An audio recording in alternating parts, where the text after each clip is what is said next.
Sonnenschein und dann mit dir im Wald allein. Weiter brauch ich nichts zum Glücklichsein. Wochenend und Sonnenschein.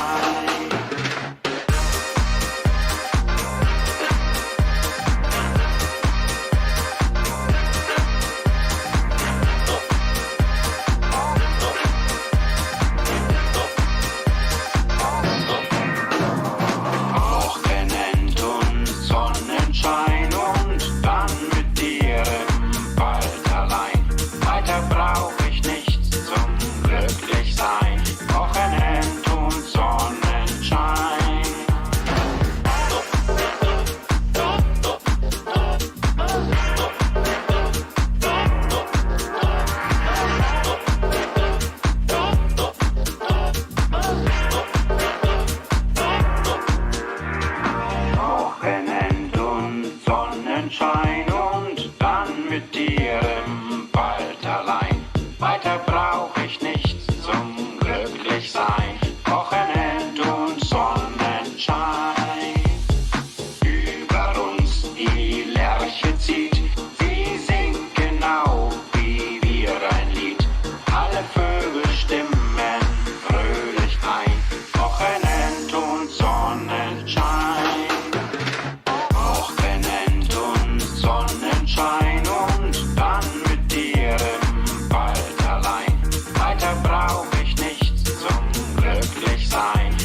Fake records.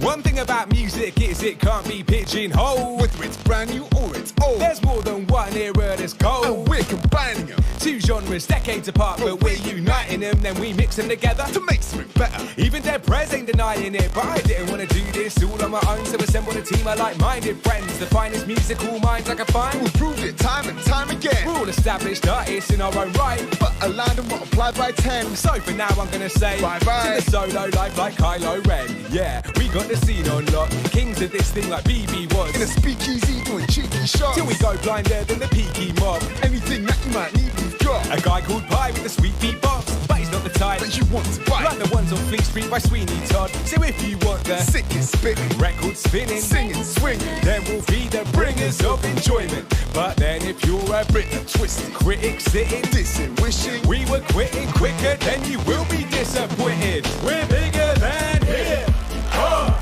hip hop, hip hop. Why? 'Cause this right here is swing hard, swing hard, swing hard, swing hard. We love Biggie Smalls, we love Duke Ellington, we love it all. From jump up hip hop to Lindy Hop in the Old Town Hall. If you can hear us, we've been telling them to please recall. Two golden eras here together and they're standing tall. The kick drum thumps, The tension mounts, the speakers pump, and we're ready to pounce. if your hip's gonna bump, Then that's what counts. but if you're ready to jump, Then we're ready to bounce. Get out your seat. yeah, check for the show. If you got feet, Then you know where to go. step to the beat. Listen to the flow. We rip off the roof like a foolproof In flow. the real world, I keep a 9 to 5. They dream of leaving it behind to speak to people on stage live. but in the real world, The truth is I'm a normal guy, but I will prove I got the drive to see it through and see it fly. Yeah. So if you like tight spitting and that heavyweight bass, with a beatbox rhythm, then you're in the right place. the harmony's pure and Charles in the case. But if you want more, we can pick up the pace. I only got a minute, so I'll hit it, then I'll quit. There's a lot for me to fit in, so I better spit it quick. This isn't a gimmick or ripple for hit, 'cause it's bigger than the sum of what we put into the mix. We're bigger than hip hop, hip hop, hip hop. Why? 'Cause this right here is swing hard, swing hard, swing hard, swing. It's bigger than hip hop, hip hop, hip hop. Why? You're listening to swing hard, swing hard, swing hard, swing hard.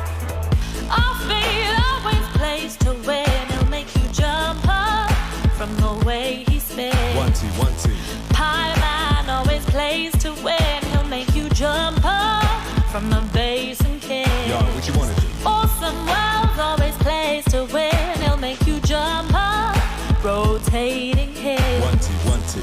Swing hoppers always play to win. We stay pumped up, getting stages lit.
Enemy number 3, 10 years ago, was released today from the federal penitentiary after serving 11 years of a 10-to-life sentence.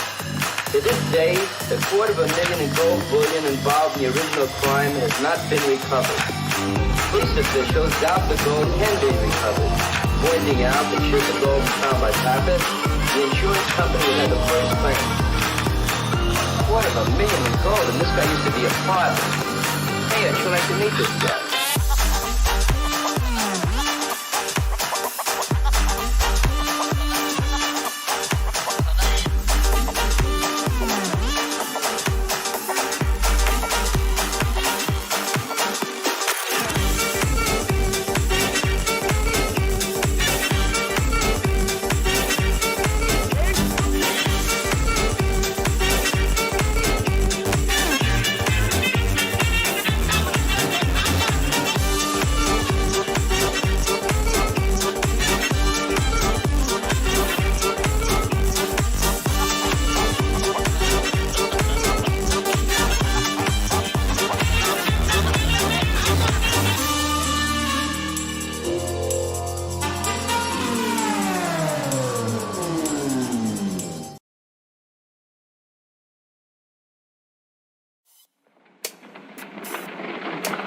Hi there. What a wonderful time for you to drop by. You know, they're just setting up to shoot a scene of our new star, and I'd love to introduce you before they begin. Honestly, we're all just bursting with excitement about this brilliant new performer. We think this one will not only win every award hands down, but it's just going to win the hearts of people all over the country. Come on, I want you to meet a great new star.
Good evening, everybody, and welcome to the rocket taking off in the background. Sorry about that false start there. Little weird exception-y thing that did the thing where it was the thing with the Twitch and the thing. Washing machines live longer with Calgon. Although this one is currently leaking fabric softener, so that's a thing. I'm not quite clean-shaven, G-Isons. This is definitely an accident. Thank you for noticing. I went with the buzzer early on. I was going to do like a 5 or something, so it sort of took it back a bit. And then I went to just sort of tidy it, and I did that, and it looked quite nice. Thank you for the 5-month subscription there, Samster. It reminds me I do need to turn those alerts off when the game starts, actually. And then I went just to sort of tidy it up. Is this a 1997 American action film directed by John Woo and starring John Travolta and Nicolas Cage? Because I'm looking at Face Off. You very much are. Anyway, the story of the beard. I went just to tidy it up, having done the thing. I didn't realise that I put the comb on too short on a 0, and then I did like half the face, and I thought, oh shit, well I'm gonna have to finish it now. No, you won't be able to hear me yet, Kira. Hang on. You won't be able to hear me yet because I was undeafened. I was deafened in the server, but that's completely fine. You can hear me now, but no one on the stream will be able to hear me, so don't talk to me and distract me until I bring you in. It's good? It's good. You're all muted anyway, so that's fine. Right, back to the stream. Don't, not to worry. So everyone's getting panicky in the lobby as they're waiting. Anyway, Samster, thank you very much for that subscription. 9 months. I said 5 months. I can't read my own OBS, but thank you for the support, and it's lovely to still have you here. So I am looking clean-shaven, and I'm rather sad about it, but Meg says she likes it. I don't know if that's actually true, if you're just saying that to make me feel better about losing my face. Oh no, I actually do really genuinely like it. Hi guys, I've been rather... Actually, I have no guilty pleasures. I totally enjoy the fact. I've been watching Poldark lately on Netflix, which is a bit of a hark back to my childhood, because I used to watch the really old ones, and now I'm watching the new ones. And I've got the most sickening schoolgirl crush on the main, and so Ben's beard is currently reminding me of him. So that was not the plan, but Megs is enjoying it anyway. But I suppose it is appropriate for the start of season 3 face-off tournament that I sort of shaved my face off, sort of. So I shaved my beard off. Beard off wasn't quite as catchy though as a title. It's easier to kiss someone when it's not tickly, or so my fiance says. It's very true. It's very true. To a dark place and to a dark and private and personal place could this road lead us. So we'll move on. We'll move on rapidly, I think we will. Anyway, this evening we are going to be playing 2 games of Face Off, one at the beginning and then one at the end of the stream. And in between we are going to be playing the Purge. We've got a question pack of the Purge written by me this evening. With 8 Minky having proofed it and picked up a couple of things. Oh, there goes the washing machine. It's finishing now. Hooray.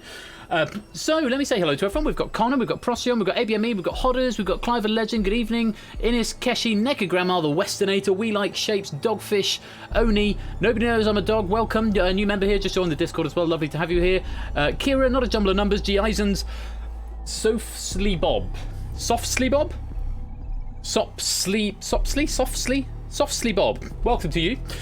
It's Otley, Ash, Matt the Ref, Puzzle Dan, Vitrudel, and anybody else who's lingering and lurking in the chat, not wanting to speak just yet. You're very welcome, and it's lovely to have you here. So, Face-Off tournament begins proper. We had 4 people survive the provisional playoffs, and now we are into the heats. We have got 16 players, and of those 16, only 1 will emerge as a face-off champion. But each of these 16 players over the next few weeks are going to have an opportunity to play each other once, and they get to play at least 5 games each. After that, we will go to the qualifiers and then the final. It should be very, very exciting. We've seen a lot of this. Last week, we had our celebrity special of Face Off, which was very exciting and won by comedian Lucy Porter. So that was really good fun. And thank you to everybody who tuned in last weekend for the charity stream we raised. I have posted about this on Twitter and in the Discord, but in case you're not there, we the grand total in the end was just over £5,000, about 5,120 or something when all was said and done. So it's absolutely amazing, amazing total. Absolutely smashed my target out of the park. Literally 10 times the original target of £500. So yeah, that was a really good day. So thank you to everybody for your support, all the question writers, all the moderator staff, and everyone who helped make it a possibility. It was great fun, great fun, and Well, here's looking forward to the next one in a few months' time, maybe. Of course, other things to look forward to in the meanwhile, which I'll say a bit more about later on. But first things first, we have got a game of face-off that we need to play. We've got 4 contestants standing by who I'm sure are all very, very nervous. They shouldn't be nervous, but they should be looking forward to it. But they probably are a little bit nervous, and I think that's completely fine. Let me make sure I'm on the right screen. I will need to unmute them on Discord. I'm going to do that now because they're all still muted. And hopefully they won't all start talking at me at once. Right, let's meet our 4 contestants this evening. We've got Clive. Clive is 25 years old. He's a professional homosexual / unemployed from Chattanooga, Tennessee. We've got Ape. Ape is a 32-year-old entertainer from Wisconsin in the USA. We have Kira. Kira is 23 years old and she's a teaching assistant / musician / goblin, and she's from the UK. Finally, we have got Topper. Topper is 27 years old. He's a programmer from Berkshire in the UK. To all 4 of you, good evening and welcome. Good evening, Ben. Hiya. Hello. Hello. So, lovely to have you here. Thank you very much for joining us for this, the first of the heats of Face-Off for the Season 3 Face-Off tournament. Let me have a little brief chat with each of you. Clive, first of all, good evening. Hi, Ben. You're no stranger to this, to the sort of the voice arena, but this will be your first time playing Face-Off, am I right? Yeah, I'm quite excited. How do you sort of think you're going to fare looking at your opponents? Because there's a couple here that I'm sure you're familiar with, and maybe 1 or maybe 2 that you're less familiar with. What's your sort of feelings going into the game? Oh, they're all pretty strong, so I'm hoping to get to at least the 3rd round, but I'll settle for just not being the first out. Well, that's a good target. All we can hope to do. I've got a little factoid here that said the only game show you've ever taken part in was so bad that it lost 4 of its planned episodes and got bunged out over Christmas. What's that all about? Yeah, there was if you may remember a pilot that went around in the UK called Walk the Line with Patty McGuinness. They did an American version.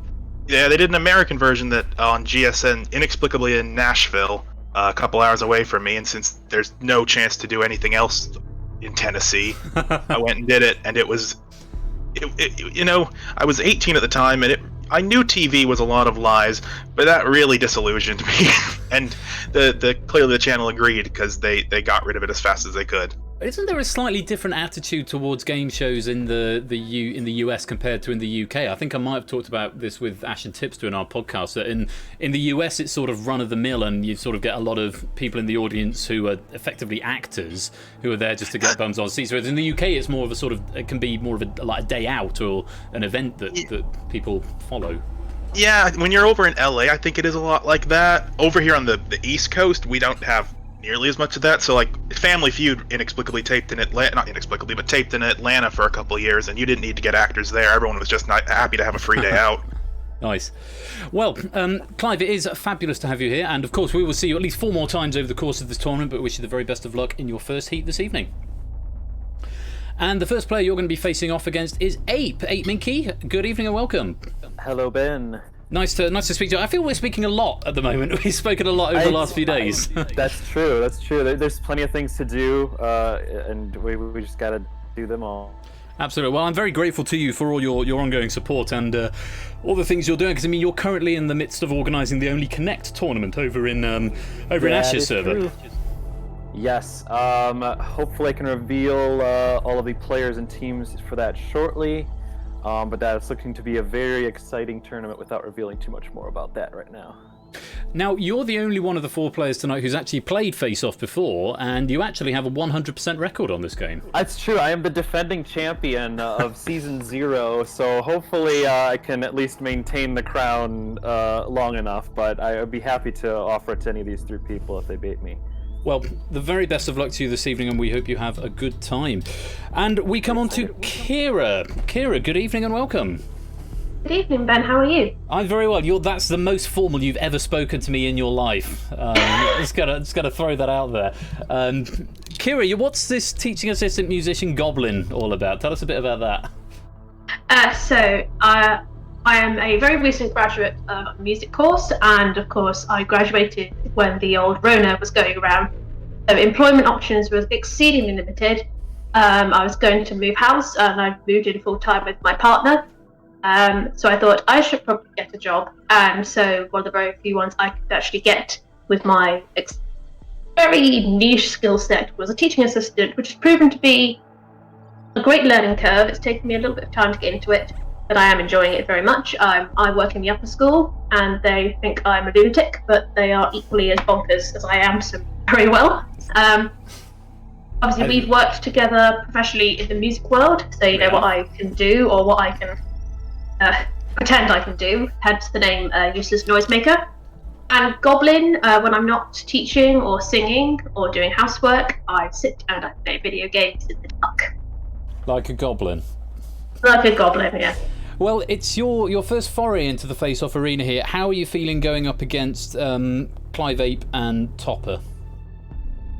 You know, in rom-coms, when the girl walks into a concert hall or a TV show or somewhere she's accidentally, and the producer runs up to her and goes, "Oh, good, you're here, you're on," and the girl goes, "Pardon," and she's pushed onto the stage and all the lights are on and they're all applauding and she just stands there like a lemon. Is this you right now? This is me right now. Especially being the only female identifying player that I'm aware of in the tournament, and Lucy Porter won last week. Yes, a lot to live up for with the girl power, maybe.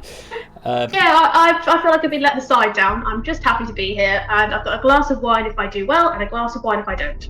That sounds like a good plan, good fail-safe. I think you're actually one of the youngest members of the team. Not the youngest, but certainly one of the youngest here. So you've got that extra Y chromosome on your side. No, men have a Y chromosome. You've got the extra X chromosome on your side. And maybe the advantage of youth, but it's lovely to have you with us, Kira, and the very best of luck this evening. Thank you. And finally, we welcome Topper. Good evening, Topper. Good evening, Mr. Flush. And how are you keeping, sir? I'm keeping as well as I possibly can be these days. So you're in Berkshire, so you're in the stomping ground. My gran lives in that sort of part of the world, and you make up the second part of the UK versus US quotient for the UK side of things. How are you feeling going up against Clive, Ape, and Kira tonight? Well, I know Clive from what I've seen in the Twitch games and on the Discord games. He's very strong, and I know Ape from question-proof things, also very knowledgeable. I don't know much about Kira. I've seen her play a few games, but I think I'm definitely going to be up it against it here. Well, you all know the drill, and you're all going to have an opportunity to have 5 heats each, but this is the only time this side of the finals and the qualifiers that you will play each other, but over the course of the heats, you will play every player in the bracket. So, as heats go, this is our first one, and Top of the very best of luck to you, along with all 4 of you. If I could just say at this point, if you are watching the stream as well, can you make sure that's muted so we don't get any loop back? And just a reminder, only speak when it is directly your question and I ask you directly. For those of you who haven't seen this game before, how it works, each player will have 60 seconds on their clock. They'll face a general knowledge question, which they can also see in the server. If they get it right, then their clock stops and it moves on to the next player. If they get it wrong, they get another question, and it keeps going until either they get it right or they run out of time. The player who runs out of time first is eliminated from the game. We then repeat with slightly more time, and then we repeat once more with slightly more time than that, and the player at the end of the match who is still standing will receive 4 points. Whoever comes second will receive 2. Whoever comes third will receive 1. Whoever goes out in the first round will not get any points to contribute towards their league score. The very best of luck to all 4 of you. Let's go to the face-off arena.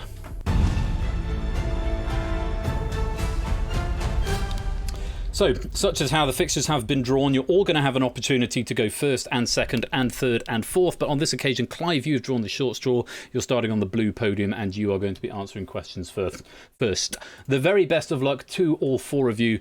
Clive, you're starting the game off, and Clive, your time starts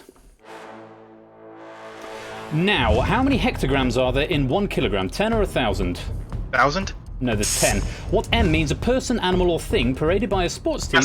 It's the correct answer. Ape. The steeplechase in 800 metres are what type of athletic event? Track or field? Track. Correct. Kira, in UK politics, who succeeded Joe Grimond in 1967 as leader of the Liberal Party? Us. It was Jeremy Thorpe. What is 52 plus 18? 70. Correct. Topper, in a race held at Wimbledon in May 2001, which of these 2 creatures came first? Greyhound or racing pigeon? Greyhound. Is correct. Clive, in postgraduate education, what do the letters MBA stand for? A pass. Master of Business Administration. Who had a UK #1 single in 2001 with Because I Got High? Shaggy? No, it's Afro Man. Appetite for Destruction was a UK hit album for which rock group in 1987? Pass. Guns N' Roses. The scheme in which small investors can buy a share in a professionally managed portfolio is called a unit what? Investment? No. No, it's trust. Which hyphenated word for a piece of wood colloquially means an accumulation of work? Pass. It's a backlog. The leading English economist who belonged to the Bloomsbury Group was John Maynard Keys. Who. Is the correct answer. 8. In the novels by Terry Pratchett, what D is the land balanced on the back of 4 huge elephants? Pass. It's Discworld. Which leading actor from the 1968 film Planet of the Apes makes a cameo appearance as an ape in the 2001 remake? Heston? Is the correct answer. Kira, in the 1978 thriller Capricorn 1, astronauts make a fake landing on which planet? Mars. Correct. Topper, the Windward and Leeward Islands are bounded on one side by the Caribbean Sea and on the other by which ocean? The Atlantic. Correct. Clive, in which decade did John Charnley introduce modern-day hip replacement? 1960s? 60s. No, it's the 70s. Which is the largest freshwater lake in North America? Lake Superior? Correct. Abe, which character in a play by Shakespeare says the line, "What light through yonder window breaks"? Romeo? Correct. Kira, what C is a usual name for circus performers able to twist their bodies into unusual shapes? Contortionist. Correct. Topper, which comic superhero was adopted by Jonathan and Martha Kent upon his arrival on Earth? Superman. Correct. Clive, the towns of Crook, Consett and Peterlee are all in which English county? No, it's Durham. Which specific term refers to either of... Time up!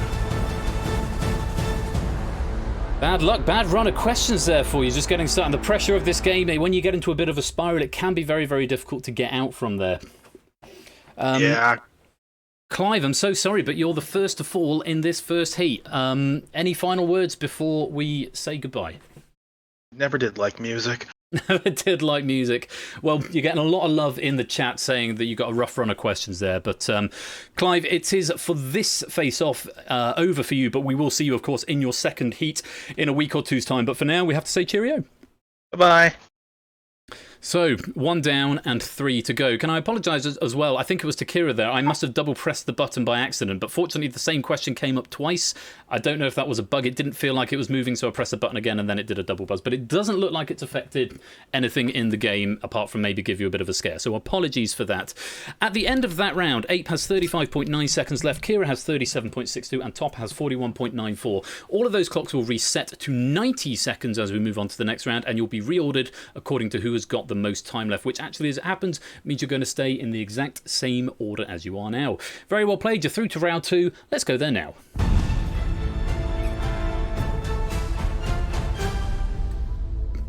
So, you are sticking in the same order. Ape, with the least amount of time left on the clock there. How are you feeling? Back into round 2? I'm catching my breath after what just happened in round 1, even though I wasn't on the end of that stick.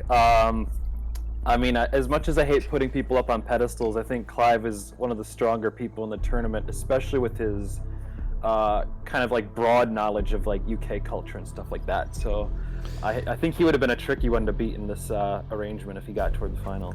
Well, he has fallen at this first hurdle, and you won't be facing him again until potentially at least the finalists, the final, or the qualifiers for the final. So for now, you are free of Clive, but we'll see what happens to Clive moving forward. Kira, was that as bad as you anticipated it was going to be? What just happened? Well, you survived the first round in second place, so you're going second. But was it scary, terrifying, easy? I've performed internationally as a singer. I've had to do numerous dodgy things in front of my parents on stage, but nothing on God's earth compared to the fear and pure adrenaline that's running through my body right now. Well, I can only apologise or say you're welcome, whichever one applies. I thought, Clive, I'm against two extremely strong competitors. I've seen them play many games and do exceedingly well. But Clive, as Ape said, is a very strong competitor. So watching him go, I felt like that was meant to be me. Well, in this game, just about anything can happen, and very good sportsmanship from you all here with your touching sentiments about Clive. Topper, you sounding cool as a cucumber as you went through in that round. I'm not sure if you put a foot wrong. Did you miss any questions there? No, they were a good run of questions for me, luckily. Fell in your favour. I suppose to Clive, who I thought had rough questions. Yeah, chat seems to agree that it was a rough run of questions, but these have been properly RNG'd and they're all thoroughly mixed up. So we can but blame the run of questions. But that's how this game goes. If someone gets stuck on a spiral, you just have to use it to your advantage. Anyway, all three of you are through to round 2. You now have 90 seconds on your clock. As I said, you've been rearranged according to who had the most time left at the end of the previous round, which means you're in exactly the same order. That means, Ape, you are going to be answering questions first in this round. Whoever runs out of time first will be eliminated from play. I'll try not to double press the button this time on anyone's go. Very best of luck to all of you. Round 2 exactly the same, but 90 seconds on your clock. Ape, you're going to be starting us off, and Ape, your time starts now. Ape, a cat o' nine tails is a form of what type of instrument of punishment? A whip. It is. Kira, which American songwriter wrote the lyrics, "How many roads must a man walk down before you can call him a man"? Pass. It's Bob Dylan. Triffic is the autobiography of which comedian and former EastEnders actor? They die. No, it's Mike Reed. Which UK political party's headquarters are at the Dog and Partridge pub in Yateley, Hampshire? UKIP. No, it's the Monster Raving Loony Party. In which English county are the towns of Macclesfield and Congleton? Berkshire. One more time? Berkshire. No, it's Cheshire. In which century did Abraham Darby build the Iron Bridge in Shropshire?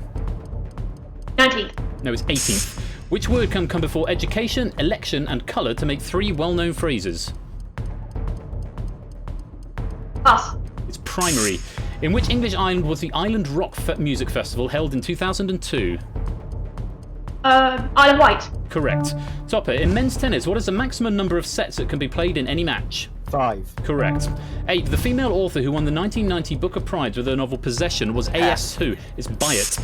According to the common expression, if someone misleads you, they lead you up the garden what? Path. Correct. Kira, the historical European doctrine that the monarch is answerable only to God was known as what? Pass. It's the divine right of kings. Which English poet is particularly remembered for his elegy written in a country courtyard? Gray or Shelley? Shelley. No, it's Gray. What word means grilled sliced bread and a proposal of health marked by raising a glass and drinking? Correct. Topper, according to the nursery rhyme, who are made out of slugs and snails and puppy dogs' tails? Boys. I'll accept little boys, yes. Abe, what is 1200 divided by 3? 400. Correct. Kira, which star of Sleepy Hollow and Chocolat plays the lead in the 2001 film From Hell? Johnny Depp. Correct. Topper, events in the past that cannot now be changed are said to be water under the what? Land. No, it's bridge. Which former Eurovision Song Contest winner served as an Irish MEP from 1999? It's Dana Rosemary Scallon. What word can mean both the bottom of the foot and the type of flatfish? Soul. Correct. Ape, in which decade did Patrick Moore present the first edition of The Sky at Night? 60s. No, it's the 50s. Artist David Shepard specialises in which subject matter? Wildlife or still life? Correct. Kira, which studio was the first to move into Technicolor production? Disney or DreamWorks? Disney. Correct. Topper, what is officially the minimum number of competitors in a game of squash? 3. Correct. Ape, which Danish city is connected to a 10-mile long bridge to Malmo? Copenhagen? Correct. Kira, what type of animal are hunlins, hoopos, and snipe? Pass. They're birds. Which long-running children's... And you're out of time. Just before we go on from there, because I can't stop the game for any exceptional reasons, Topper, can you just clarify something? Yes.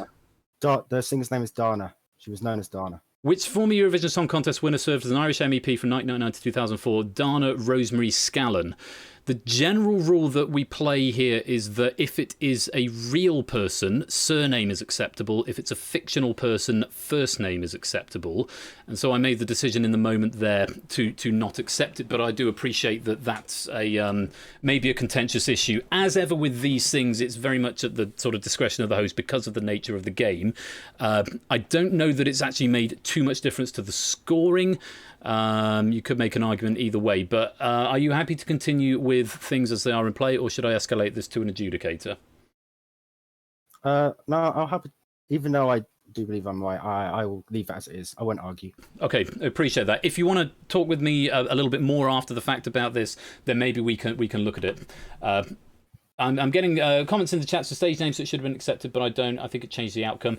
We'll look at it again and we'll see what happens. Like I say, I can only go with the answer that is on the card, and these have all been double checked and proofed. So with the answer that's on the card, that's what we're going to go with. We'll come back to this another time. For now, though, Kira, I'm afraid you've run out of time. Anything you'd like to say before you leave us? There we go. That's what I was looking for. Well, you don't leave empty-handed. You will go away with a single point, which will go into the league, and we'll see how you fare in your next game, which will be in a week or two's time. Thank you so much for having me. Really enjoyable, and best of luck to Ape and Topper. Thank you. Cheers. Thank you very much, Kira. We'll see you soon. So, Ape and Topper go on to the final round. Let's go there now.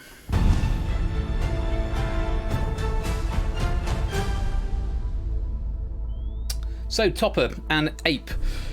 Here we are in the final. Topper, that one slight moment of uncertainty notwithstanding, you're being very gallant here, but we will look at the scores depending what the outcome of this final is here, and maybe we could, if it were so inclined and the adjudicators think that I've acted incorrectly there, we could be that this ends up being replayed if it is agreed as such that the order should have been different and we think that it's going to affect the outcome of the game. But I'll leave that with the adjudicators to look at, and we'll see how the game plays out first of all. Is that fair for both of you before we go on?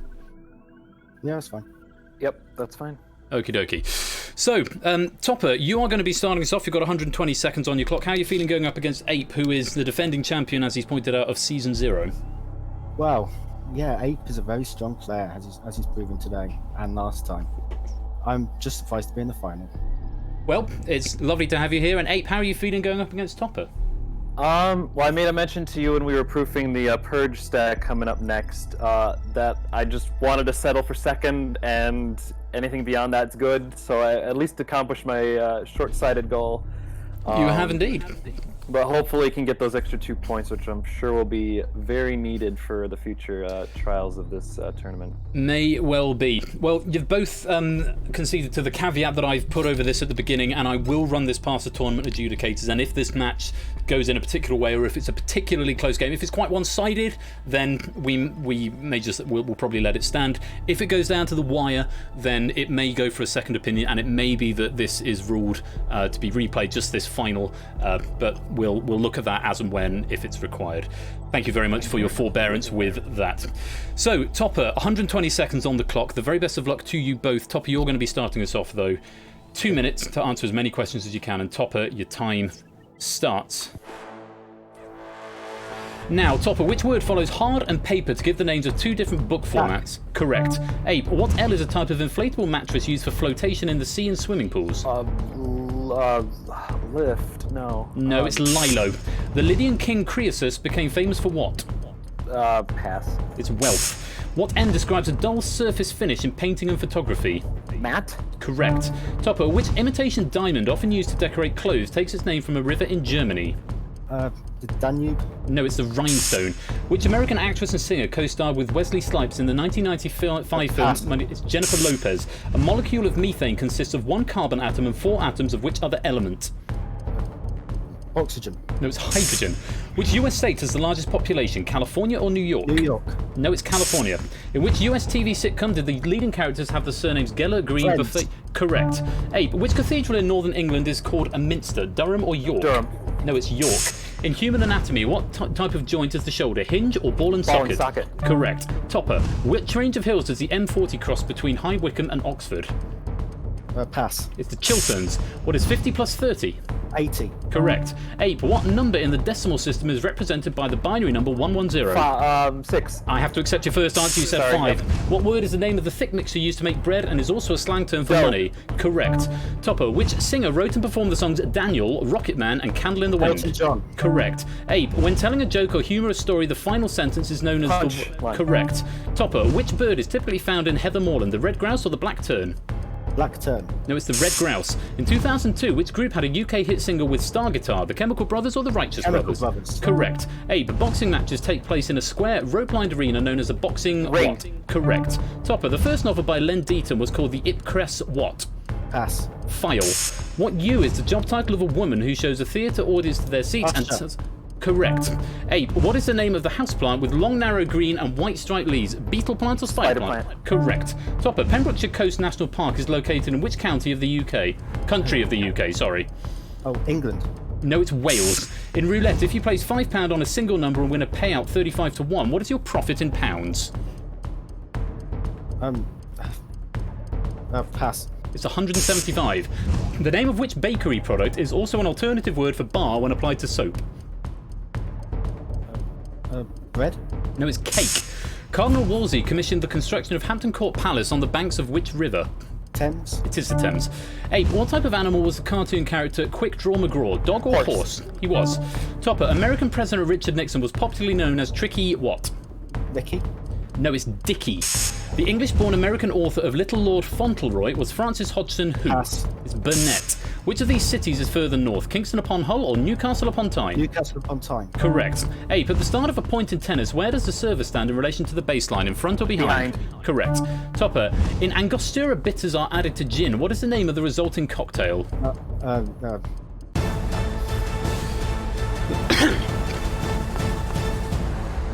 The answer there was pink gin. Pink gin was what we were after there. So, yes, as is coming up, and again, this is an example of me using my discretion, only as pointing out the usher versus usherette question. I accepted usher as an answer, even though it said female in the question. So, on balance, you could say there was an argument that actually I should have allowed the previous answer, but shouldn't have allowed that one. You could say it maybe balances it out. As ever, the rule book for anybody who's watching is available in the Discord, at least I think it is. For instances like this, it does say that the absolute letter of the law does come down to the discretion of the host, and that is going to be the ruling in this case. Topper, you've just run out of time and a deficit of 61.37 seconds. It's a bit of a gap. How are you feeling? There were some tougher questions in the first 2 rounds. I'm just glad that I got to the final. Well, you certainly don't leave empty-handed. You're going to go away with 2 points to add to your score, which will be a very, very helpful start. Thank you very much for joining us, and we will see you for your next heat. Thank you. Thank you very much, Topper. Well played, Ape. Yeah, good game, Topper. It does mean that 8 Minky, you are this week's champion.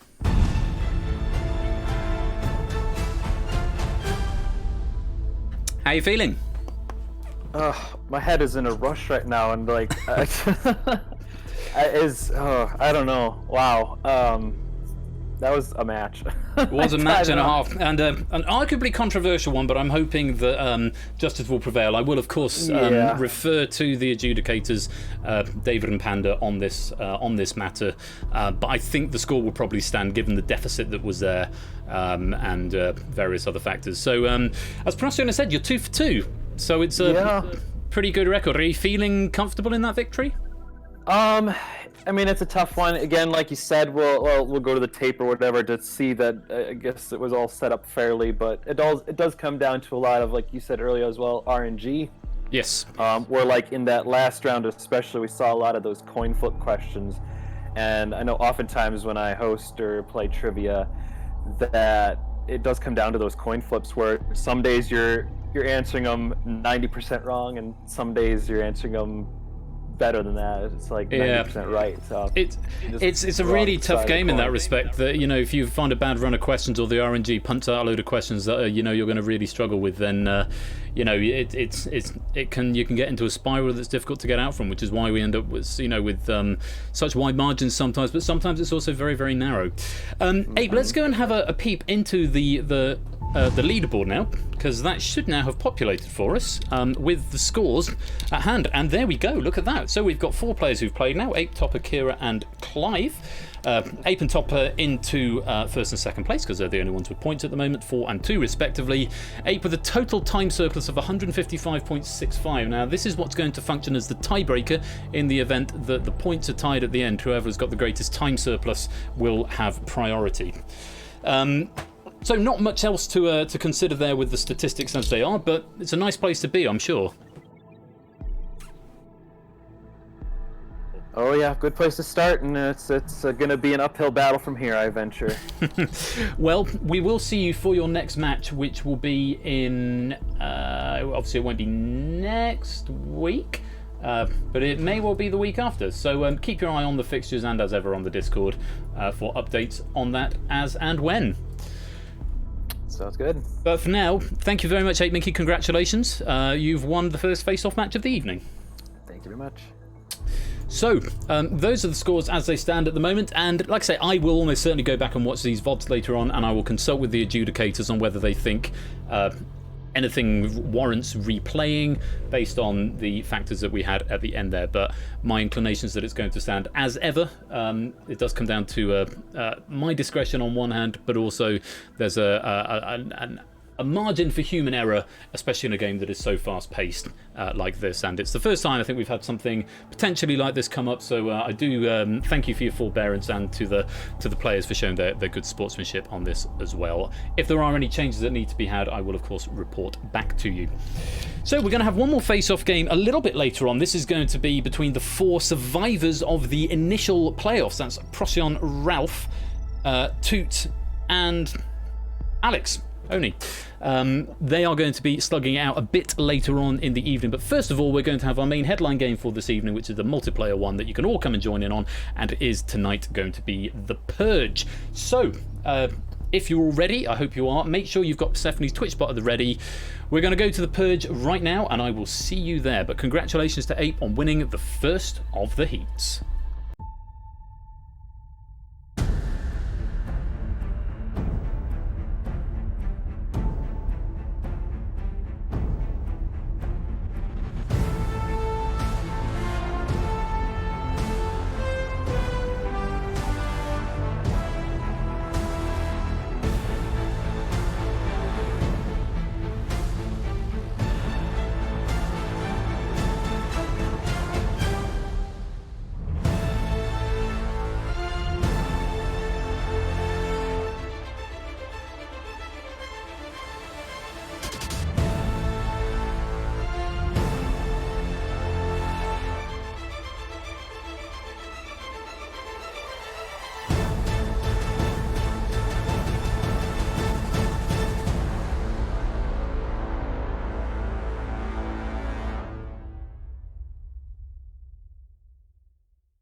Welcome back and welcome to the Purge. Hopefully the Twitch lib won't crash. MZQT into the chat if you'd like to come join the game. And as, oh no, the Twitch lib is going to crash, so we'll do that one more time. We can enjoy the opening credits again. Sometimes the Twitch lib does this because I'm still using the old version of Twitch lib and I need to update it.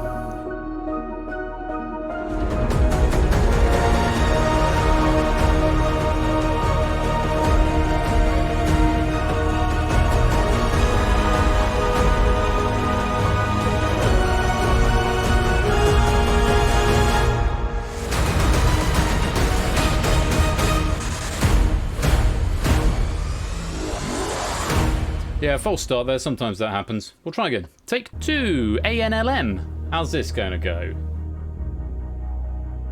There we go. And Procyon, to your point, no, that is the one from the fixtures sheet because that's where I copied it from, and I'm looking at it right now. And on all of the 3 ones at the beginning, fixtures and results, and the first couple of predictions, it says that the winners of that. The winners of the initial ones are in on the 6th of Feb on every sheet there. So I'm not sure where you're looking, but it's always been scheduled for tonight. So there we go. Anyway, welcome to the Purge. Sorry about that false start there. And yes, it would be lovely to get up to 50. We've got 57 in chat at the moment. Welcome to new people who've just joined us, by the way. That's March you're looking at there, Procyon, that you've just posted. And that's Heat 9, Heat 10, Heat 11, and Heat 12. You're looking way ahead there. That's March. We're currently in February at the moment. Easy mistake to make, though, I'm sure.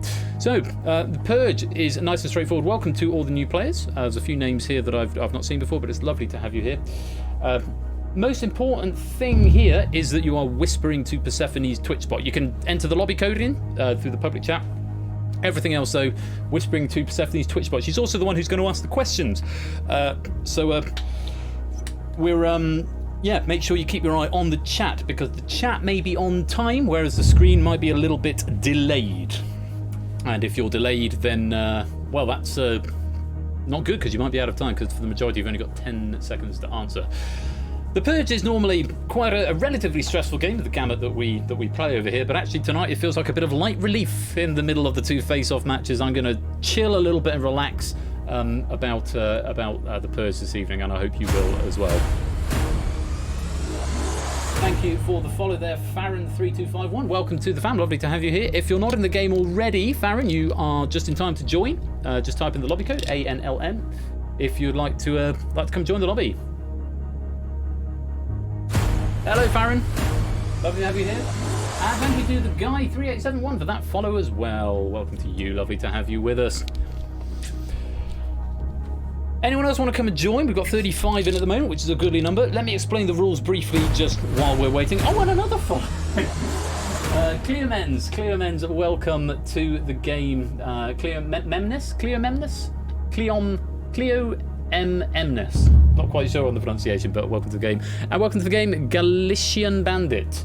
Lots of new people here, and Harvey WH1 as well. Splendid to have you all here. I hope you're keeping well. Make sure you can get to Persephone's Twitch bot. And another follow. Harvey WH1 following now as well. Thank you all so much for all the new followers, all the new love. It is great to have you here, and you're in for a good time tonight. So the Purge is a hive mind game. If the majority get the answer, or enough of the players get the right answer, then you all survive.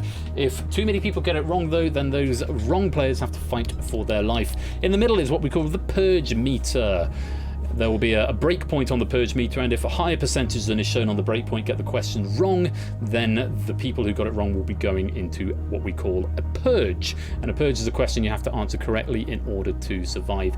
For the vast majority, not quite all, but for the vast majority of this game, you just need the letters A through E. Initially, you only need A and B. It will be a coin toss for the first 5 questions. If you survive the question and we don't go to a Purge, the breakpoint will drop. It starts at 50% and drops to 40, and then 30, and then 20.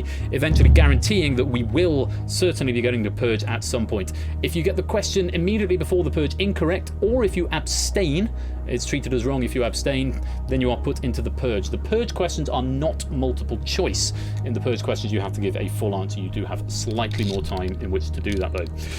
Game will conclude and we will go to the final Purge when either one of the following criteria is met. Either we have had 20 regular game questions, or we have seen 5 Purges, or we only have 5 or fewer players remaining. If you get a Purge question wrong, you are immediately eliminated from the game and take no further part. You have been warned.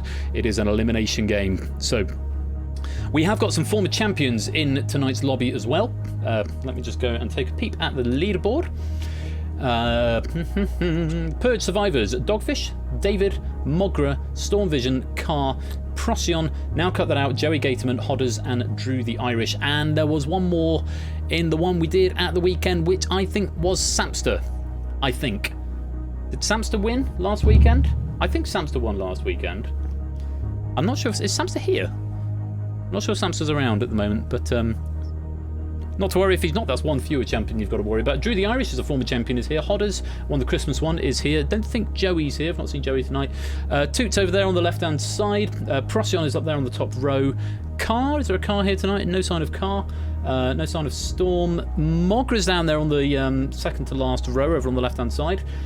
David's not here tonight, I don't think, and Dogfish is top right. So we have got quite a number of former champions in here. So to answer Galician Bandit, you need to whisper to Persephone's Twitch bot. She is the bot. She will ask the questions in the chat, so watch the chat because they'll probably come up in the chat before they appear on the screen, and you simply whisper the letter of the answer to Persephone's Twitch bot.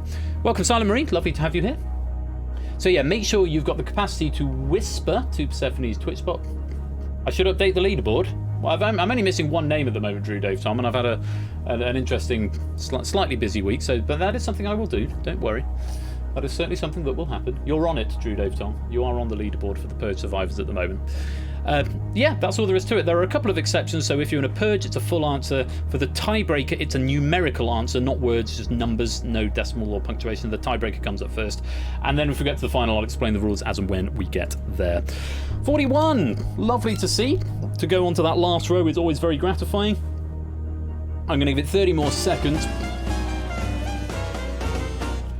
Thank you for the 2-month sub, We Like Shapes. Thank you for your continued support. Lovely to have you with us. And there's the red herring sound effect, and here come the red herring emotes. Thanks for your support, We Like Shapes. Greatly appreciated. Yes, we've got some new emotes. Let me demo the new emotes. We've got the red herring, as you've seen there. We've got the wine, which is always nice. And we've got the washing machine, which you probably saw a bit earlier on. And there was another one as well. Which was the More P, of course. More P. Thanks to Toadboy for the More P, both the design and for unlocking that. More P is what we want. But that's for Deal or No Deal, which is a week on Tuesday.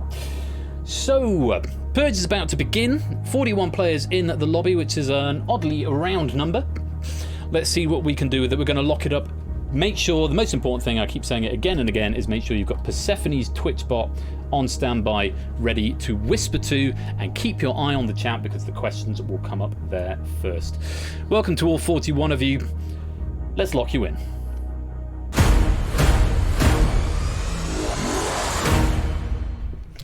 So, unconventionally, we're going to start with the tiebreaker question. As I explained earlier on, the tiebreaker question is a numerical question that will have a number answer, and you need to whisper a number, a whole number it'll be.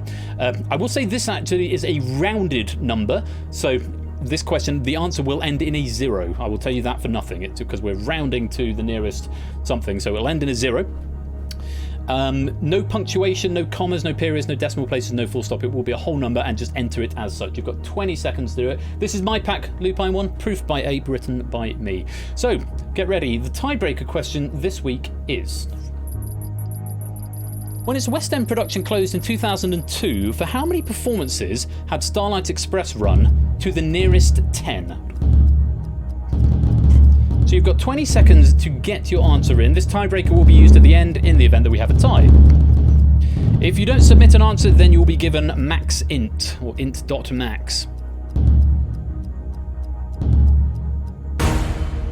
And that is time up. The answer is 7,410, and the reason we've rounded this up is because we found two conflicting sources. One said 7,406, the other said 7,409. It was one of the longest running West End productions at the time. To this day still is probably in the top 5. It ran for quite a long. So that will only be used in the event that we come to the final purge and there are more than 5 players and you have the same number of questions answered correctly. Apart from that, answering a question doesn't really have any bearing on the rest of the game. So we may or may not have to come back to that later on, we will see. For now, let's go to question number 1. I noticed a few people not getting an answer in. Make sure you've got Persephone's Twitch bot handy and keep your eye on the chat because chat is king. When the chat says there's 5 seconds left, there are 5 seconds left. When the chat says, actually there's only 5 seconds. You've only got 10 seconds to get a single letter. In this first question, it's going to be either A or B. The breakpoint is 50%. If 50% or more of you get this wrong or abstain, we will be going to our first purge. Good luck. Question number 1. Options are port, starboard. Which of these is a typically sweet, fortified red wine?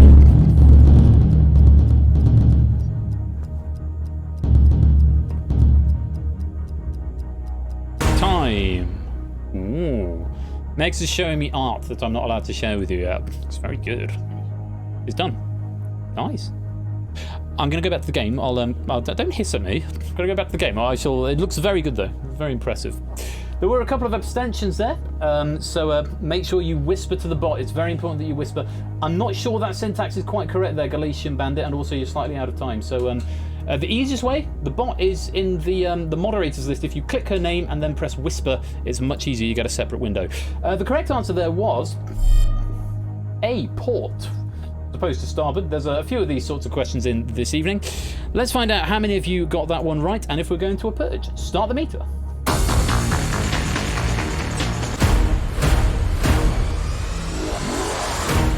Unsurprising, the majority of us getting that one right. Just 2%, just one player going for Starboard. 3 abstentions there, 90% correct. Given the correct answer for Port, we've avoided a purge. Let's go on to question number 2. Still 2 options, A or B. Breakpoint drops to 40%. Here are the options. The dog. The cat. What is a common shorthand expression for a multi-tailed flail or whip?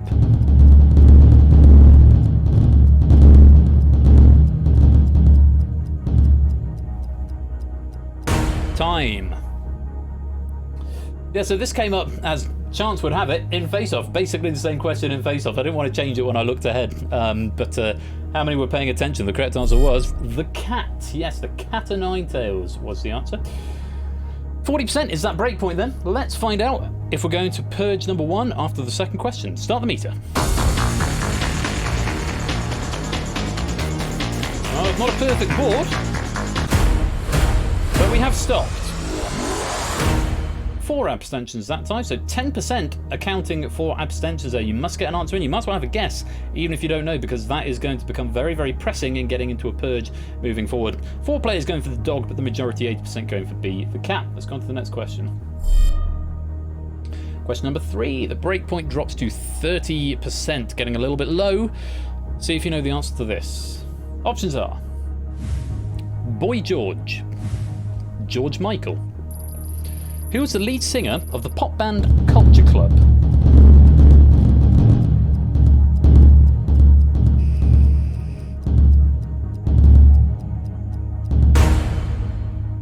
Fine.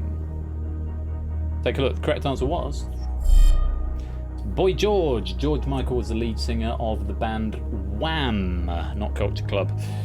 30% is the cut-off point. Yes, comma, chameleon.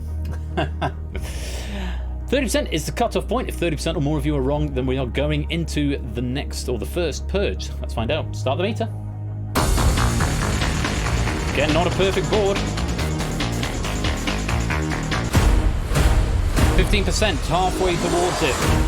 And of those players who were incorrect, 3 of them were abstentions, and 3 of them went the wrong way for George Michael. 85% though getting the correct answer of A, Boy George. Well played. On we go. Question 4. Breakpoint's now 20%. 20% is the breakpoint, A or B. 20% or more if you get it wrong. Whoever gets it wrong is going into the first purge. If that happens, it might not. You might all get it right. Let's find out. Question 4. Options are Pinky, Brain. From which word can you remove a single letter to leave the name of a type of cereal grain?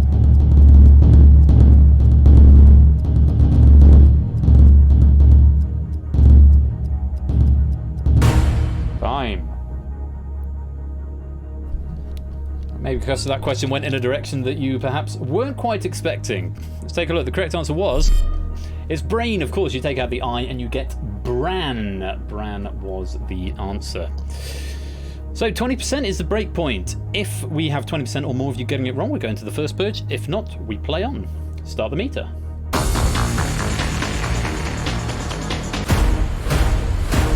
All doing very well. Only 7% of you were incorrect, and they were all abstentions. So 3 abstentions, and that is the only thing causing that meter to rise. If that happens on the next question, and we get 7% of players there, then it only needs 1 other person, I believe, to go to a purge, possibly 2, to get it wrong. For now, though, 93% correct. Let's go on to question number 5. 10%. This is the lowest it can go before there's a guaranteed purge on the next question. This is also the last point where there are only 2 options. After this, the options will go up to 3, and it will be either A, B, or C. Good luck. Here's question number 5. Options are Twirl, Twister. Which of these British sweet treat brands is usually colder?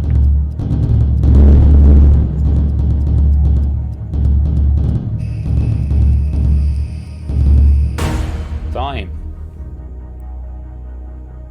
Not necessarily a British question. These probably do appear elsewhere in the world. Correct answer was B, Twister. Twister's an ice cream, whereas Twirl is a chocolate bar. 10% is quite a low threshold. 10% or more of you are incorrect, we will be going to the first purge. Let's find out. Start the meter.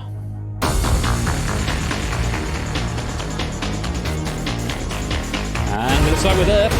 Quite a large proportion of people getting this wrong, 34%.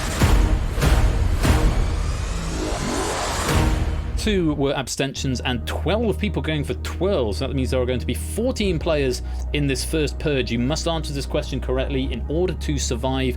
If you get it wrong or you abstain, you are immediately eliminated from the game. Let's find out who's going to be in this first purge, because all of these players were wrong.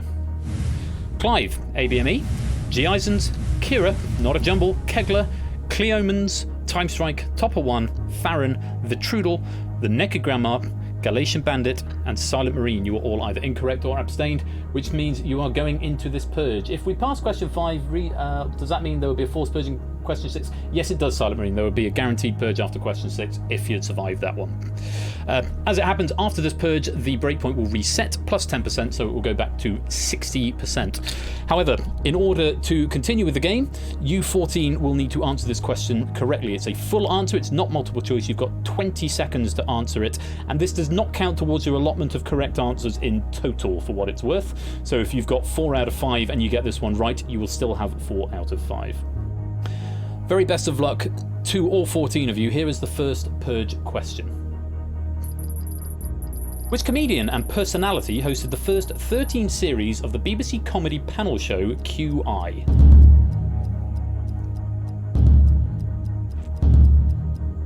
Ten seconds.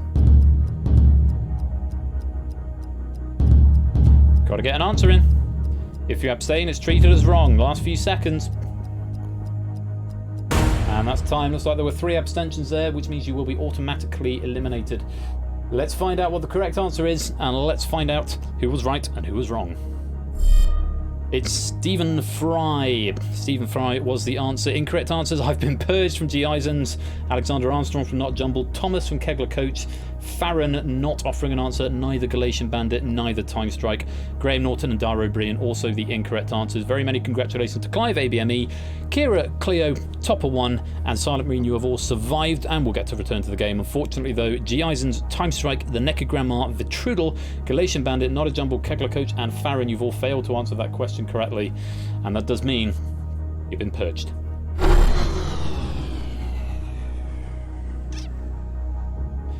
What started as 41 drops to just 33. The breakpoint resets to 60%. So, bit of breathing room for you all if you're going to get incorrect answers. There are now 3 options to the question, either A, B, or C. 10 seconds to get your answers in. Very best of luck. Question number 6. Options are: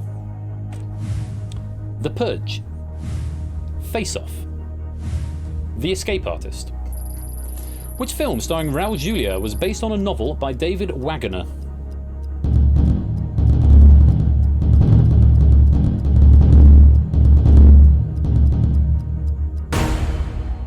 Again, questions going in directions that we don't perhaps expect them to go. This was quite a fun one to write. The correct answer, for what it's worth, was The Escape Artist, the only game we're not playing this evening. So the breakpoint is 60%. 60% is the breakpoint. If 60% or more of you are incorrect, then we are going into a second purge very soon after the first. Apparently there is a film called The Escape Artist. Apparently so. So, let's find out. 60% is what we are looking to avoid. Start the meter.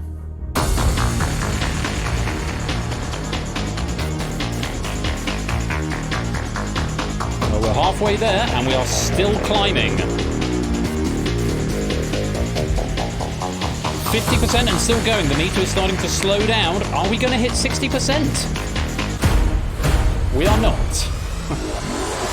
Stop! Everyone's shouting stop. All the people getting it right are hoping it's not going to stop and they're going to get rid of a bit more competition there. But no, we are stopping at 57.58%. 5 abstentions. That's a lot of abstentions still. 6 people going for Face Off, 8 people going for The Purge. The correct answer there was The Escape Artist. 14 players going for just 42%, just about avoiding that purge. Your blood pressure, Dogfish. Well, well done. If you got that right, you've saved everyone else from a purge. Even if you got it wrong, you have been saved from a potential purge. Let's go on to the next question. Meter drops to 50% breakpoint. A, B, or C for question number 7. Fingers on buzzers. Here are the options. 5508, 0.7734, 14. When written on a 7-segment display and turned upside down, which of these numbers spells something that has a different meaning from the other two?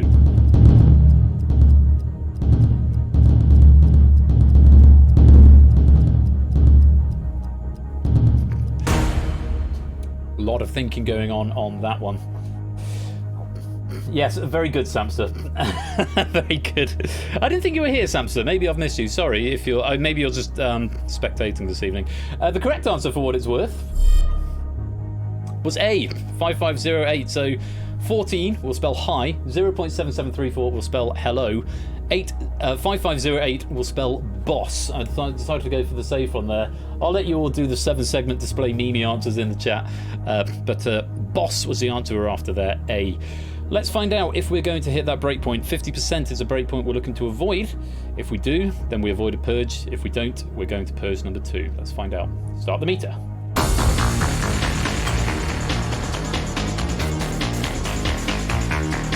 And again, we're halfway there and we are still climbing. We're within 15% and still climbing. And we've stopped at 39%. 39 as it happens. Yes, 7 abstentions there. A lot of people thinking but running out of time. Remember, you've only got 10 seconds of thinking time to get your answer in. 1 person going for 14, 15% going for B. The majority, 61%, going for the correct answer, A. So we survived that question. Let's go on to question number 8. 40% is now the breakpoint. That is what we are trying to avoid moving into this question. 3 options still, A, B, or C. Here they are. Tom, Harry, Dick. Which of these shorthand names has never been King of England or Britain?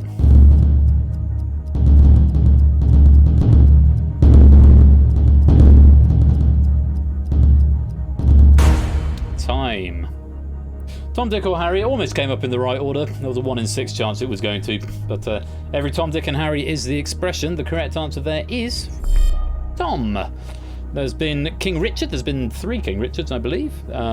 Harry is a shorthand for either Henry or indeed Harold, both of which have been kingly regnal names in the past in Britain or England. There has never, to this day, been a King Tom in England or Britain, so the answer we wanted there was A. 40% is the breakpoint. If we hit that, we're going to a purge. If not, we play on. Let's find out. Start the meter.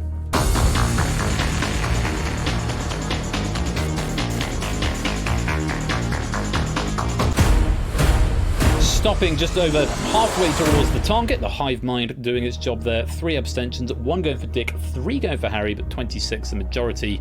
79% going for the correct answer. Tom, we survived that question. On we go to question number 9. 30%, that breakpoint now getting dangerously low. You want to avoid 30% getting it wrong. You need to get 70% or more getting it right. Question 9, 3 options still, A, B, or C. Here are the options. Sad, Git, Old. Which one of these international airport codes is for an airport located outside of the USA?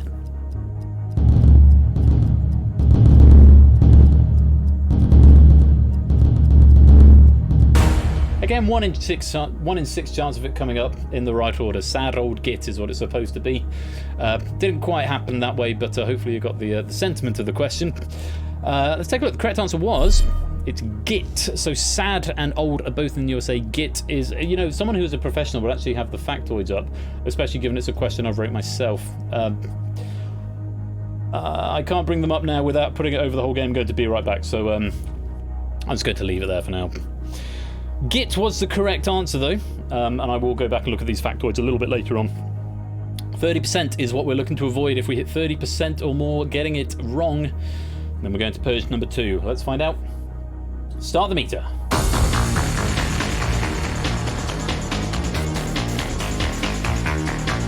We're halfway there. And this is not looking good.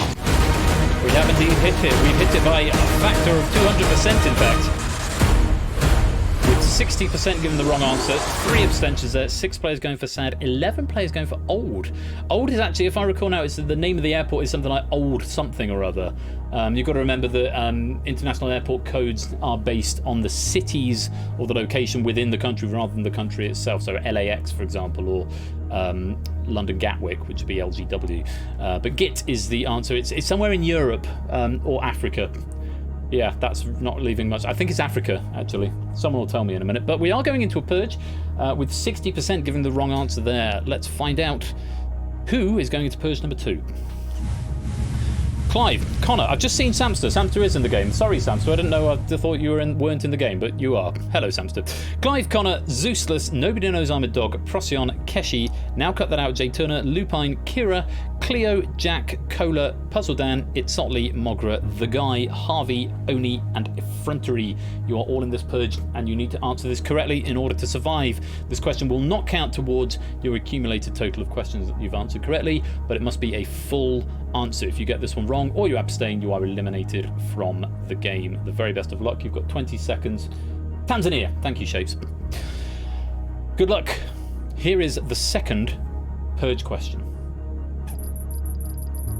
Which nation was the last to win the men's UEFA European Football Championship? This is the international competition held every 4 years, not the Champions League. You need to give a full answer here.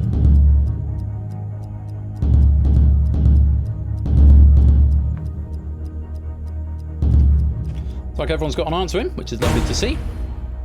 Were you all correct? Not the Champions League. This is the international one that's held every 4 years. Was postponed last year for corona reasons. Let's find out what the correct answer was, who got it right, and who's going home. It was Portugal, and that's a lot of wrong answers there. Yes, Portugal beat France, I believe, 1-0 in after extra time. Belgium, Spain, France were in the final, Zeus, but did not win. Germany, Ireland, Germany, France, Germany, Germany, France, Germany, Germany. Goodbye, Yellow Brick Road, and Czech Republic. So just a handful of people getting that one right. Jack, Cola, Procyon, Oni, and Itzotli, and Keshi all getting that correct and surviving that purge. Very, very well played. However, unfortunately, Clive, Connor, Zeus, Nobody Knows I'm a Dog, Now Cut That Out, Jay Turner, Lupine, Kira, Cleo, Puzzle Dan, Mogra, The Guy, Harvey, and Effrontery. You have failed to answer that question correctly, and that means you've been purged.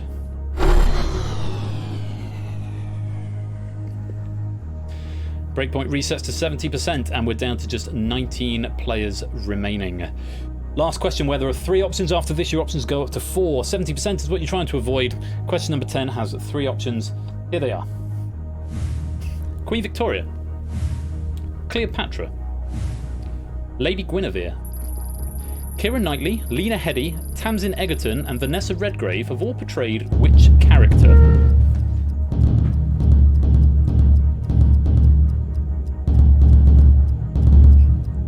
Time. It looked like Oni just snuck an answer in at the very, very last second there. The correct answer was Lady Guinevere. They've all played Lady Guinevere from Arthurian legend. Not Queen Victoria, not Cleopatra. 70% is the breakpoint. Quite a high breakpoint.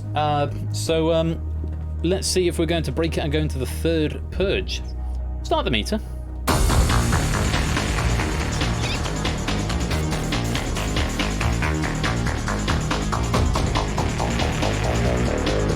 We're over halfway there, and we are still climbing. We're just 10% away, and we are still going. Are we going to have 2 purges in quick succession? Ooh!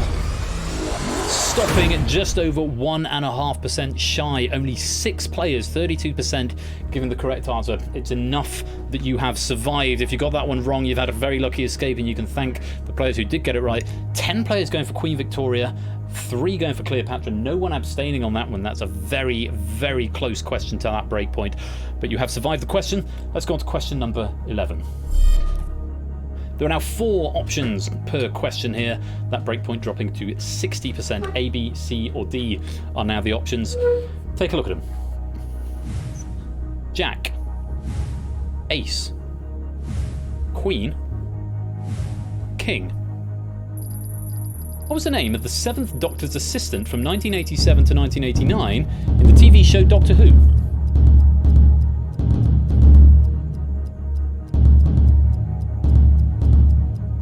Time.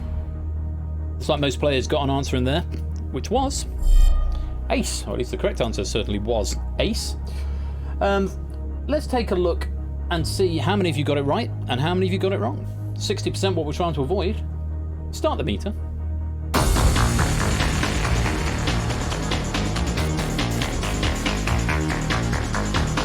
Oh, we're still climbing. We're halfway towards the break point. And we're still going. And we've stopped at 47%, 47.37 to be exact. No one going for Queen, no one going for King, no one abstaining. Just pretty much a dead heat. 10 people going for the correct answer, Ace.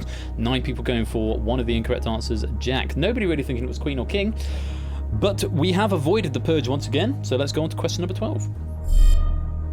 4 options still available here. Breakpoint drops to 50%. 50% is the breakpoint we're trying to avoid. Very best of luck. Take a look at the options for question 12. After I have thanked Toadboy for 6 months subscription, thank you very much indeed, Toadboy, for your continued support. And it says once Streamlabs refreshes, I'll be able to read your message as well. Half a year, here's to more P with Ben. Thank you very much indeed for your continued support, Toadboy. I'm very, very grateful to you. More P! More P is very much needed. We can hopefully have more P a week on Tuesday when we're back with Deal or No Deal. 50% is the breakpoint. 4 options for question 12. Here they are. Renoir, Monet, Degas, Manet. Of these great French Impressionist painters, who was born first?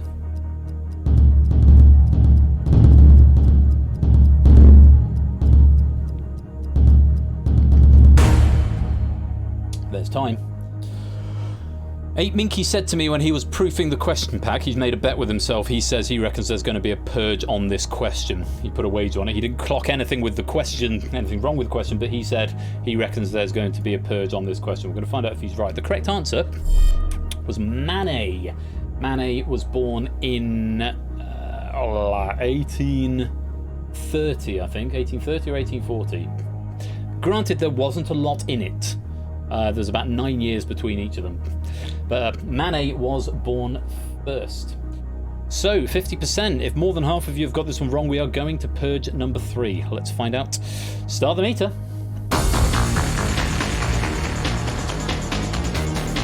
Two in the 1830s, 2 in the 1840s. Thank you for clarifying it. We're halfway towards 50%, and we're still climbing.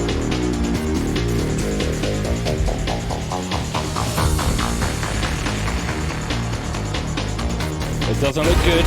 We have hit the purge. Wow, 79% were incorrect there. Just 4 players getting the correct answer. 21% going for Manet, 3 going for Degas, 6 going for Monet, 6 going for Renoir. No abstentions on that question, but it does mean we're going to have a monstrously big purge, 15 players, and if you all get it wrong, then we will have a final, because we will only have 4 players remaining, and we will forego the rest of the questions, and they can be reused another time. Let's find out who is going into this 3rd purge. ABME, Samsung, Procyon, Keshihead, Dogfish, Innis, Jack Wilfred, Lingomaniac, Cola, Topper One, Drew Dave Tom, It's Sotley, Oni, Ash, and Silent Marine.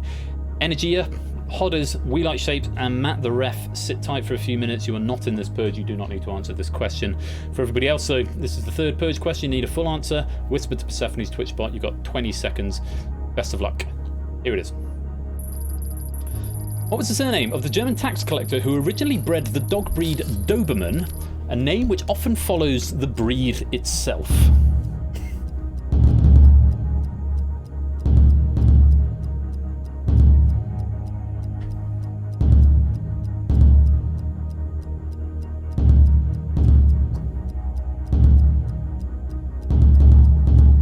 Everybody just sneaking an answer in time. I've rephrased this question because there's a fun fact about this. Doberman, when it appears on its own, has got 2 N's in it. When it appears with this name, which I'm sure most of you will recognise, it goes down to 1 N. So I just wanted to clarify, it was named after the German tax collector, and his surname was Pincher, Doberman Pincher. More commonly known in America, I believe, a Doberman Pinscher. Over in the UK, they're more commonly known as just a Doberman. Hans, no idea. Dana, Dachshund, Seaward 20 minutes, and a Nope from ABME, Silent Marine, Topper 1, Drew, Dave, Tom, Oni, and Ash, respectively. Well done to Samster, Procyon, Keshi Head, Dogfish, Innis, Jack, Lingo, Colo, and it's Otley. You've answered that correctly, and you will return to the main game, joining Matt, Hodders, We Like Shapes, and Energy. But unfortunately, ABME, Silent Marine, Topper 1, Drew, Dave, Tom, Oni, and Ash, you failed to answer that question correctly, and that does mean you've been purged. We're down to just 13 players. We have got potentially 7 questions left of the main game and potentially 2 more purges. It's a good chance we won't get to see all the questions, either all the purge questions or all the main game questions. But with 13 players left, there's still much to play for. That breakpoint resets to 80% now. There are still 4 options, A, B, C, or D. Very best of luck with question number 13. Options are Victoria, New South Wales, Queensland, Northern Territory. Which of these states or territories contains the northernmost point of Australia's mainland?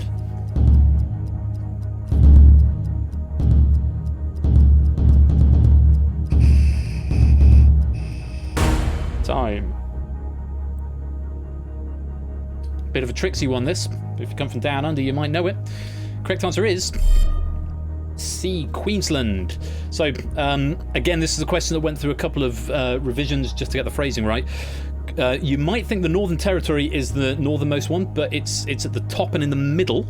That's a territory rather than a state. Queensland is over to the east of that, but that's the one that's got the big pointy bit. There's not a huge amount in it, but the pointy bit does extend slightly further north than the northernmost part of the Northern Territory.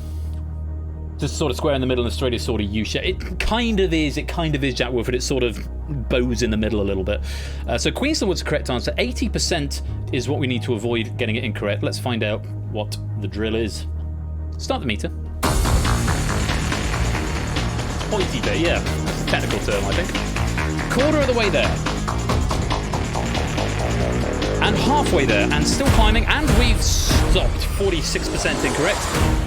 Just a 1 abstention there. 3 players going for the Northern Territory, 2 going for Victoria, nobody going for New South Wales. Just over half, 54% going for Queensland. You survived that question. Let's go on to question 14. Question 14, still 4 options, breakpoint dropping to 70%. Take a look at these options. Rachmaninoff, Shostakovich, Tchaikovsky, Prokofiev. Which of these Russian composers famously died on the same day as Joseph Stalin?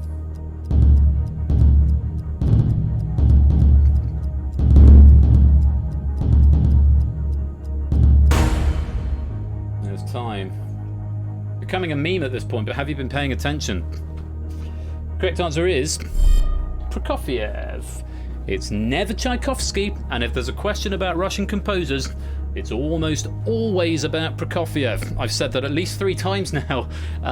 This is mainly because, except when it is, yes, of course, except when it is, but whenever Tchaikovsky is an option for a composer, the answer is never Tchaikovsky. It's never Tchaikovsky, and it's almost always Prokofiev. Mainly because Prokofiev was the focus of one of my papers for my master's degree, so I'd say it's the composer I probably know the most about there, but that's actually probably Rachmaninoff, but that's because I've researched Rachmaninoff more recently. Prokofiev just sort of goes to the back of the brain. So, Prokofiev was the answer. Let's find out how many of you were right. 70% is what we're looking to avoid. Start the meter. Yes, watching the death of Stalin may well have helped Wheel, I said. Very, very good film. We're still climbing. We're well over halfway towards 70%, and we're still going. 60% and still going. Oh, we've stopped at 62. No abstentions there, just the 5 players getting Prokofiev. 2 people going for Tchaikovsky. It's never going to be Tchaikovsky. 3 going for Shostakovich, 3 going for Rachmaninoff. Yes, died 1953, the 5th of March, 3rd of March, something like that. 1953, it was the same day as Stalin. And just to show you how much of a big deal Stalin was, I mean, obviously Stalin was quite a big deal, but Prokofiev was probably the equivalent of somebody like Hans Zimmer or John Williams today, and he got onto something like page 70 of the newspaper because the first 69 nice pages were dedicated over to Stalin, who died on the same day. It's never Tchaikovsky. Still new here, Energy. Yeah. Not to worry. It's never Tchaikovsky. You still like the question, though? Let's go on to question number 15. This is the last question where there are 4 options after this. They go up to 5, and the E starts to encroach upon my personal space. 60% is the break point. That's what we're looking to avoid. Fingers on buzzers, A, B, C, or D for the last time. Here's question 15. Options are Ebony Maw, Rorschach, Ozymandias, Silk Spectre. Which of these is a prominent member of the fictional Black Order?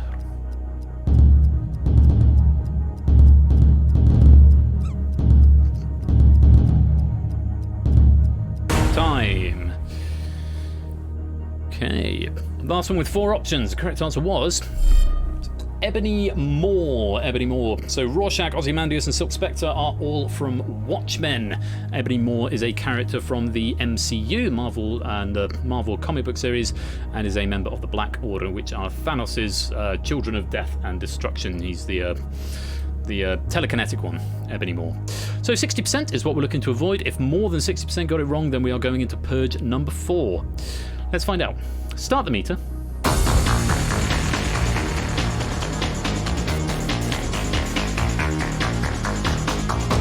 Ozymandias is also a cat. You're quite right, it's Ollie. We're within 10% now, and we are still climbing.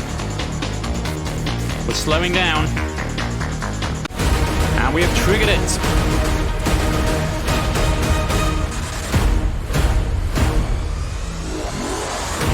That's Persephone, Lupine. Different cat. Ozzy's the white one. That's a big one. 77% of players were incorrect. 3 going for Silk Spectre, 5 going for Ozymandias, 2 going for Rorschach. No abstentions. Only 3 players going for the correct answer there. Ebony Maw will not be in this purge. Everybody else will be. That's a 10-player purge, which means if we have 2 or fewer players surviving this question, we will go straight to the final. If not, we'll return to live play. Let's find out which 10 players are going into purge number 4. Samster, Matt, Keshi, Dogfish, Hodders, Innis, Lingomaniac, Cola, Itzotli, and Energy. Procyon, We Like Shapes, and Jack Wilfred. You can sit this one out, take a couple of minutes to recompose yourselves. We may be going to a final, depending on the outcome of this purge question. The very best of luck. You need a full answer, 20 seconds to get it to the bot. Best of luck. Here's the 4th purge question. Founded by Kim.com in 2005, what was the name of the file hosting service that was shut down by the US Department of Justice in January 2012?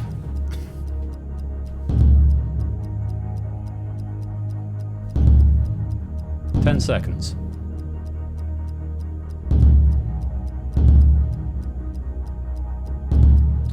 That's all players accounted for, and that is time.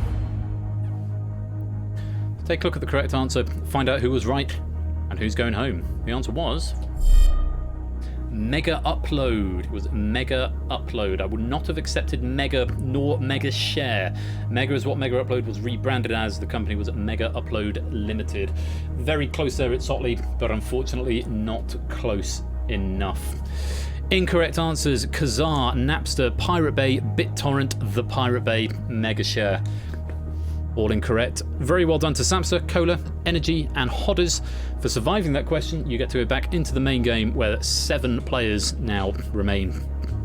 Unfortunately, though, Innis, Lingomaniac, Matt the Ref, Keshi Head, Dogfish, and Itzotli, you have failed to answer that question correctly, and I'm afraid that means you've been purged.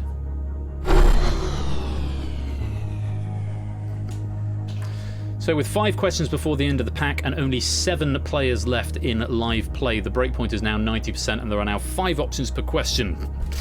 Jury is out as to whether we're going to run out of questions or purges first.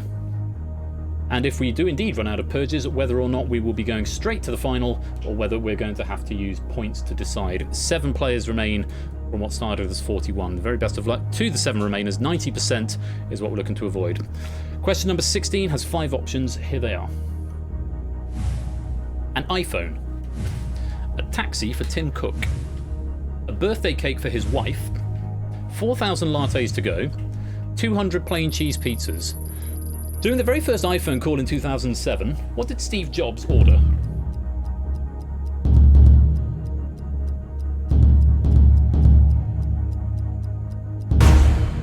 just sneaking an answer in the nick of time here.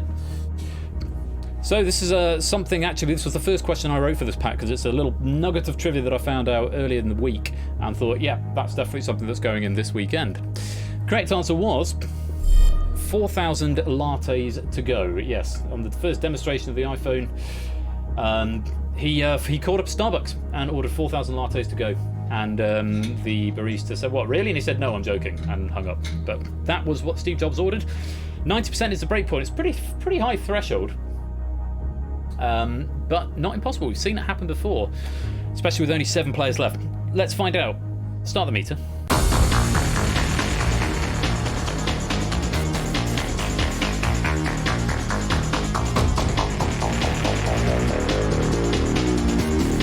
Well, we're at 50% of players wrong, but we're stopping at 57. 3 players going for the correct answer, 4,000 lattes to go. 2 going for the plain cheese pizzas, 2 going for the birthday cake for his wife. Nobody falling for the traps of an iPhone or a taxi for Tim Cook. Didn't think they would. But we survived the question. Let's go on to question 17. 80% is the break point for this question. That's what you're trying to avoid. 5 options for question 17. Options are Stuart, Christopher, Lois, Peter, Megan. The speculative fiction author with the surname McMaster Bujold has what given name?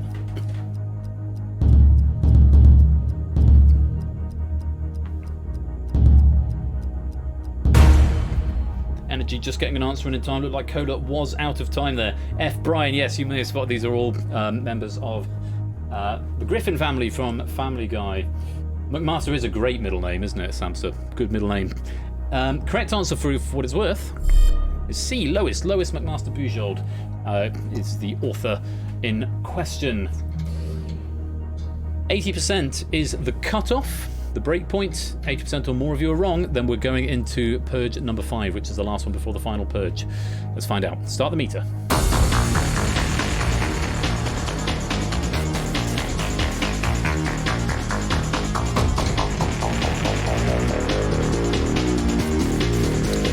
Half the players or more are wrong. And we've stopped. 3 getting the correct answer, Lois. 1 each for Christopher, Peter, Megan, and abstention. Nobody going for Stuart. 43% correct. It's enough to survive for now. Let's go on to question number 18. No, not on that one, Prussia. You survived that purge. 70% though, with 3 questions remaining of the pack before we go to looking at the scores. 70% is what we are trying to avoid here. Question number 18 has 5 options. Here they are.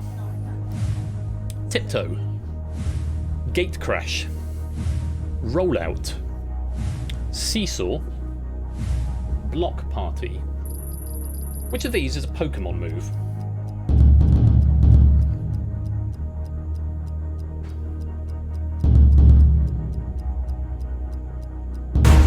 Shape's just getting an answer in time. We went to the wrong window, did we? Wrong window there, Energy. Not to worry, happens to the best of us.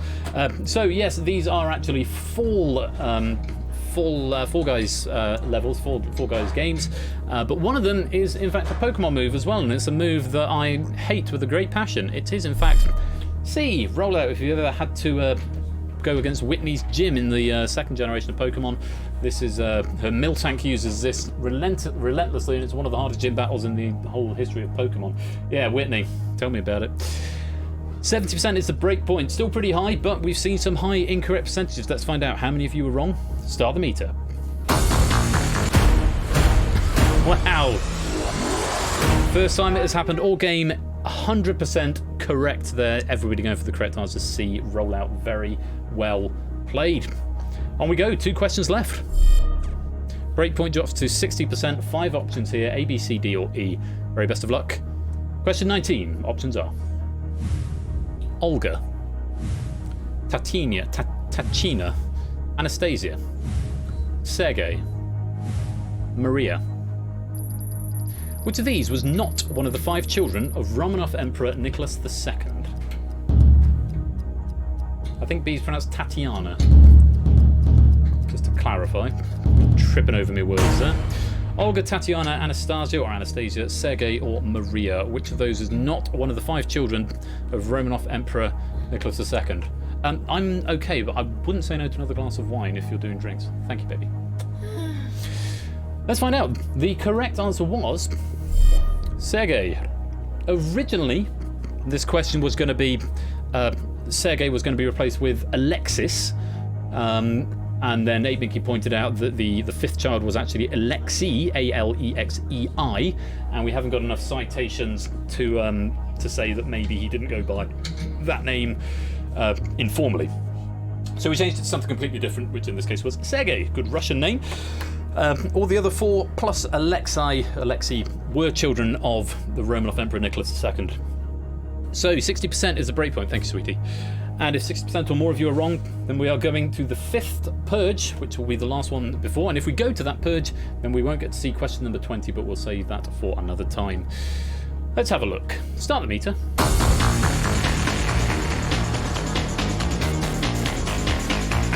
Thank you for the nugget there, 8Binky. Aim for another emperor named Alexis. Well, we're half of the players wrong and we are still climbing.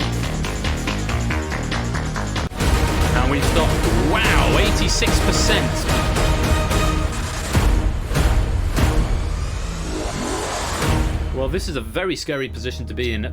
3 players going for Olga, 1 going for Tatiana, nobody going for Anastasia, the most famous one, of course, the missing Romanov child, and 2 people going for Maria, which is my sister's name, as it happens. Only 1 player went for Sergei, which means if we go to this purge and all 6 players in the purge get it wrong, then we have got a de facto winner without ever having to do the final purge. This has happened before, although I'm not sure if it breaks the game or not. So we're going to hope that at least 1 player gets it right so we can do at least some of the final purge. Let's find out who is not guaranteed to be in the final purge, but has a very strong chance, because of course if everyone answers this purge question correctly, that person may have fewer points than the people who survive. So we'll see. Going into this purge and staying safe are... It's Samster, Procyon, Hodders, We Like Shapes, Jack Wilfred, Cola and Energia. You're all in this 5th purge. Samster, sit tight. We'll find out in just a minute if you've got enough points to get through to the final purge, assuming you're not there by default. If 2 or more of you get this incorrect, then you will automatically be in the final. If only 1 or nobody gets it incorrect, then we will split it based on points. So very best of luck. This is the 5th purge question. It's a full answer to the bot within 20 seconds. Good luck. Here's your question. In 1931, American gangster Al Capone was convicted and sentenced to 11 years in prison for what crime from 7 years earlier?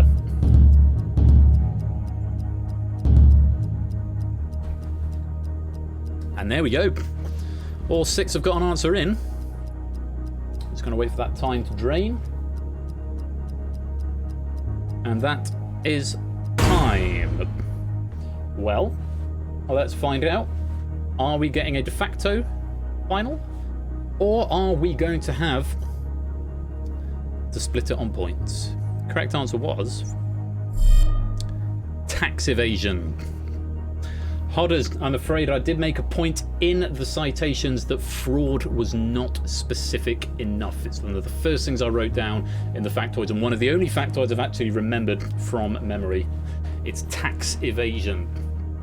I might have accepted tax fraud, but fraud on its own, I'm afraid, is not good enough. So I'm afraid, Hodders, you're going to be purged.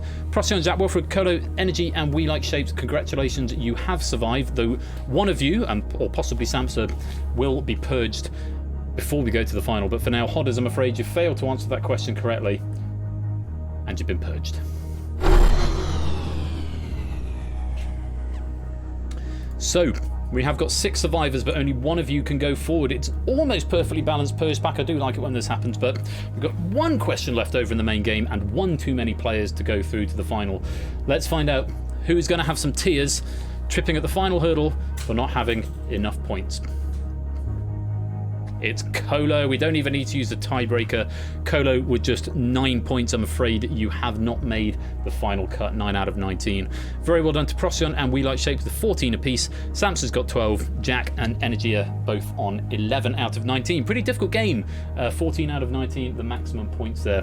But Colo, I'm afraid it's not going to be a final for you this evening, which means you have been purged.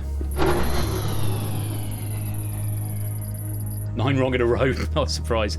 Well, we have got 5 players in the final, but only one can emerge as the champion. You have been arranged into the order of correct points, separated by the tiebreaker, so Procyon clearly closer on that tiebreaker there.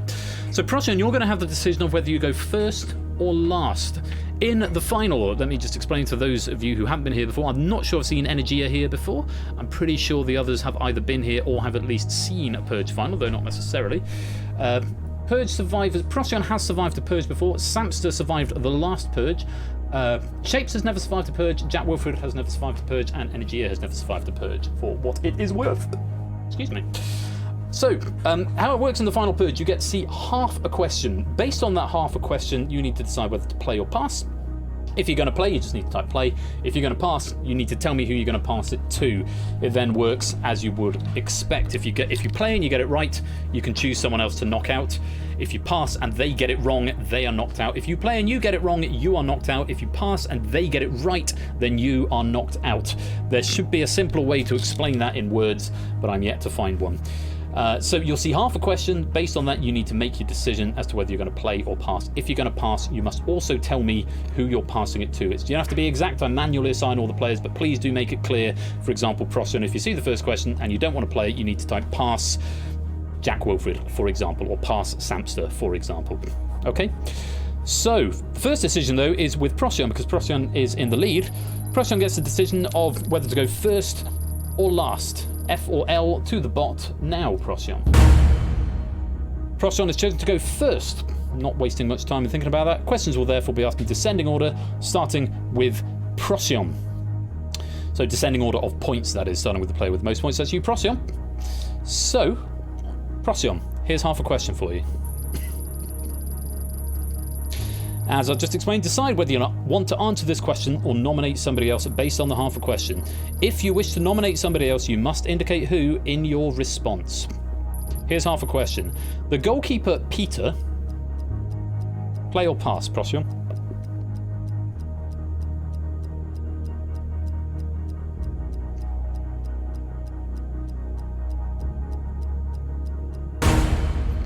Procyon is going to play this question. So Procyon deciding to tempt their own fate on this one rather than leaving it in the hands of anybody else. So Procyon, this first final question is for you. Maybe you've got an inkling of where this question is going, maybe you've got no idea. But the question is for you, Procyon. Here it is in full.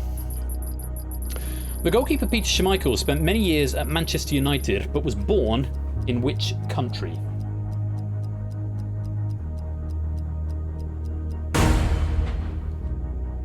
Not wasting much time there at all. Procyon saying Denmark. Is that the correct answer?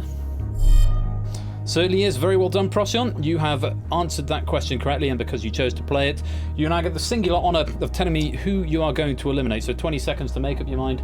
Whisper to the bot, is it going to be Shapes, Samster, Jack Wilfred or Energia? 20 seconds. Time starts. Oh, wrong button. Now. Jack Wilfred, blame Dan. Jack Wilfred, I'm afraid Procyon has picked you for elimination. I know it's a brutal end game. I'm so sorry. I'm glad to see the lull there, though. Shows you're taking it in good spirits. But Jack Wilfred, I'm afraid Procyon got it right, and he's chosen you for elimination. So I'm afraid you've been purged.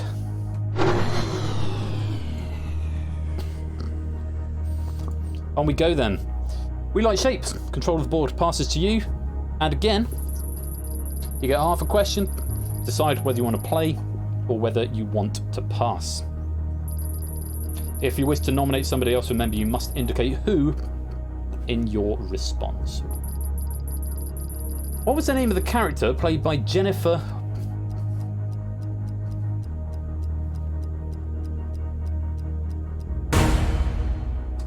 Shapes is passing this question, going to put the fate into the hands of Energia. First time in the Purge, as far as I know, certainly first time in the final. So, Energia, this question is for you.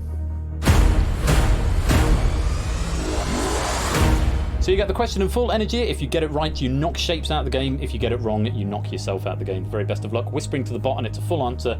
20 seconds to get your answer in. Here's the question in full. What was the name of the character played by Jennifer Jason Leigh in the 2015 Quentin Tarantino film, The Hateful Eight?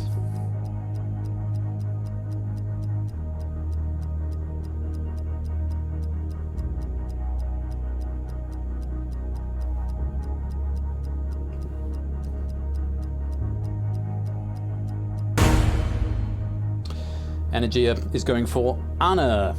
Anna, is that the right answer? It's not. It's Daisy Domergue. I would have accepted Daisy, but yes, Daisy Domergue or Daisy Domingre, depending on which version you like to believe in. A good a stab as any, using up most of your time there, but unfortunately it's not the right answer, Energia. That was a good pass from Shapes, and I'm afraid at this late stage of the game, you've been purged.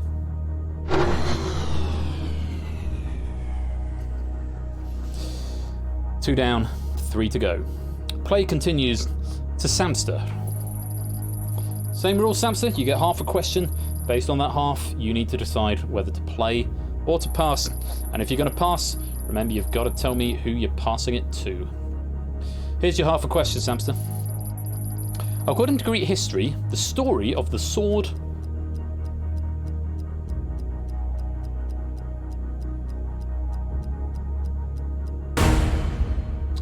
Samster's passing this one over to Shapes. So Shapes, you managed to avoid a question last time, but you can't avoid this pass from Samster. We like Shapes, this question is for you.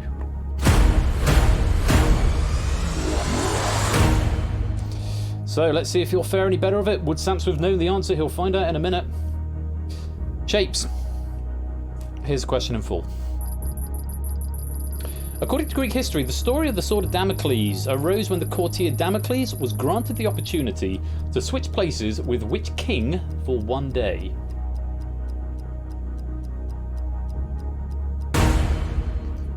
We're saying Croesus or Croesus. Good Greek sounding name there. Is it the right answer? It's not. It's Dionysius. Dionysius the second, specifically. Again, I would have accepted Dionysus or Dionysius without the regnal number, but Croesus or Croesus is not the right answer. Very bad luck, we like Shapes. That was a good pass from Samster. Unfortunately, it's not the right answer, and you've been purged.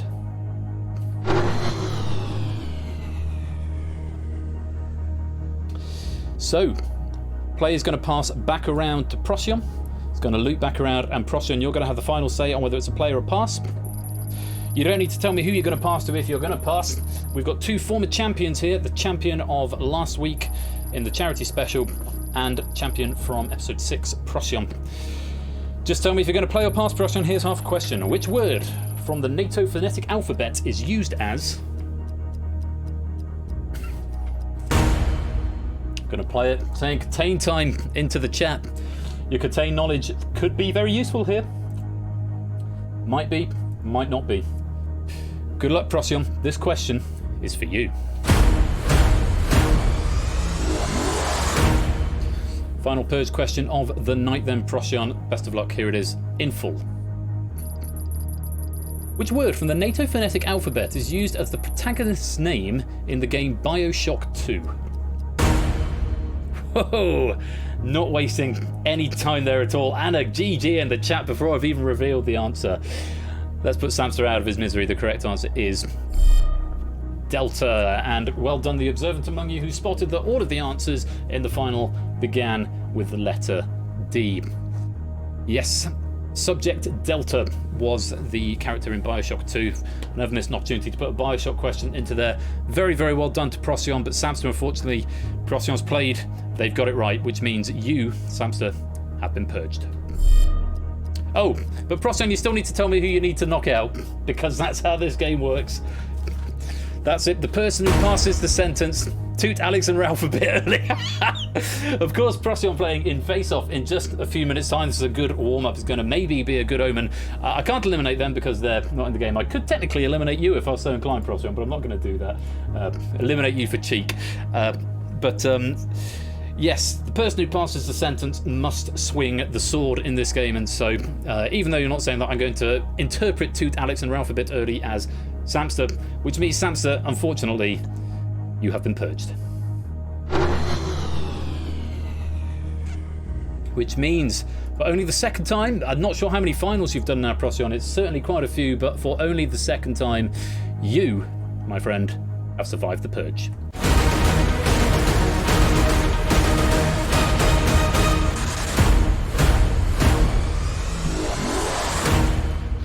Well, very, very many congratulations to Procyon, and your name will be immortalised in the Hall of Fame for all time, which will be very, very exciting. And I will update the leaderboards from, because I haven't done last weekend's games yet. There's been a bit of stuff going on this week. So, but congratulations to Procyon. We'll see Procyon back in just a few minutes because we've got one more face-off game this evening, which is going to be between the 4 survivors of the preliminary heats. Which means I also need to bring up some statistics because I've got some very interesting statistics to read out about them ahead of the game as I have a bit of a chat with them. But if you're new here tonight, I hope you've enjoyed what you've seen. Face-off coming up right after the break. It won't really be a break. It'll be about 30 seconds. I'm going to nip to the loo, sound check the players and get my stats ready. Next week, next Saturday, we've got 2 more face-off games, and we've also got Risky Business and Red Herrings. So it's going to be a bit lighter. It's been a bit dark and heavy this week with Face-Off and the Purge. Next week, Risky Business and Red Herrings is going to be next week. So it should be light and fluffy.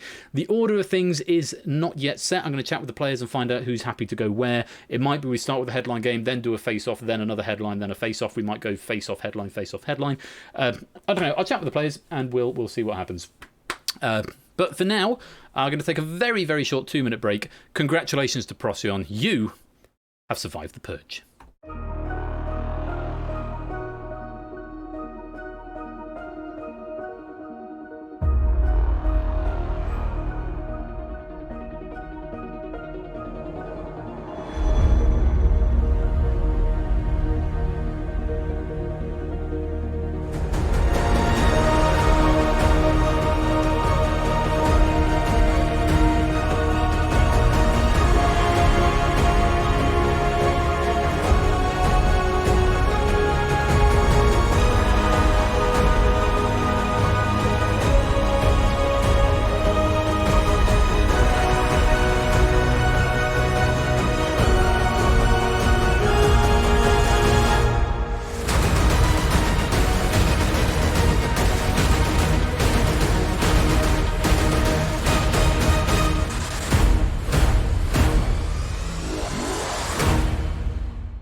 makes it really marvelous.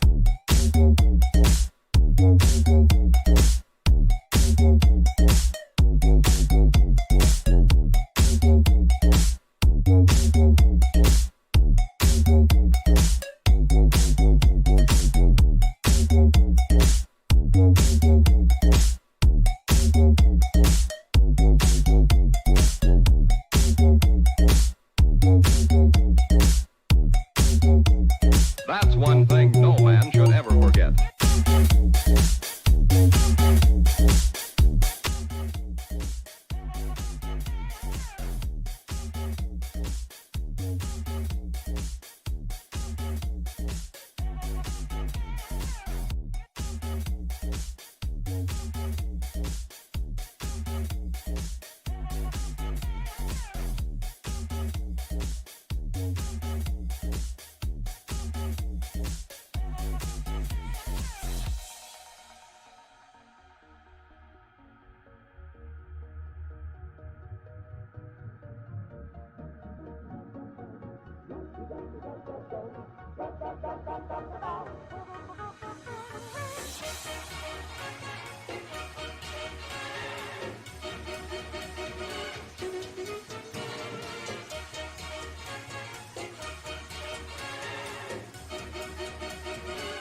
spinning blue lines of doom are back for the second time this evening. It is Face Off once again. Thank you for your patience. Again, no idea why I'm having to play the build twice in order to make it do its thing, but internet gonna internet, I guess. Maybe. Anyway, you all know how this works now. I'm going to just clear my desk a little bit so that I can move everything over so that I've got clear access to the Stream Deck so I don't accidentally press it twice like I may or may not have done in the first game. Come here, my Stream Decky friend. So, this is a sort of almost a grudge match, but players that don't have a grudge with each other necessarily. This is a grudge match between the players who survived the heat. These players have already had to fight and win to get to this point. There were 12 players who were shortlisted, and then a further 16 players had to scrum it out in the playoffs just to get to the heat stage. And we've just so concatenated the drawings and the listings and the fixtures that the 4 players who survived those playoffs are playing in the first heat, or the second heat, I suppose now.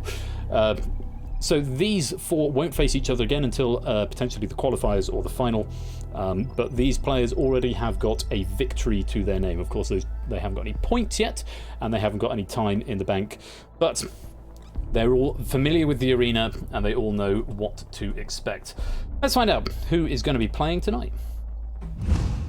We've got Toot. Toot's a fashion marketer from London in the UK.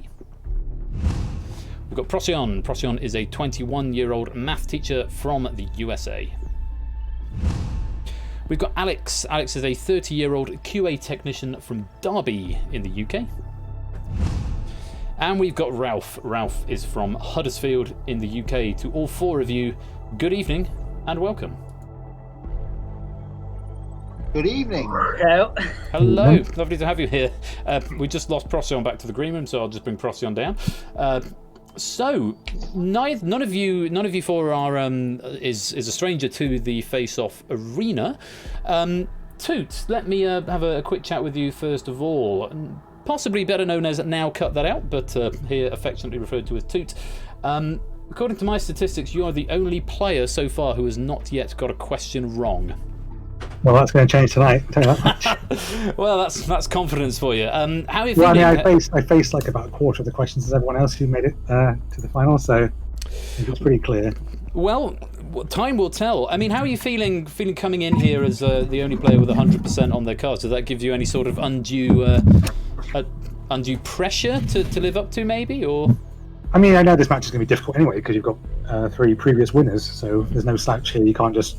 Obviously, any of us could go out at any point, as shown in the previous game with Clive, but... Indeed. Yeah, we just got to hope that you happen to get 10 questions in a row that you know, like I did last time. So, out of the 10 in the pack that you don't, which is very likely.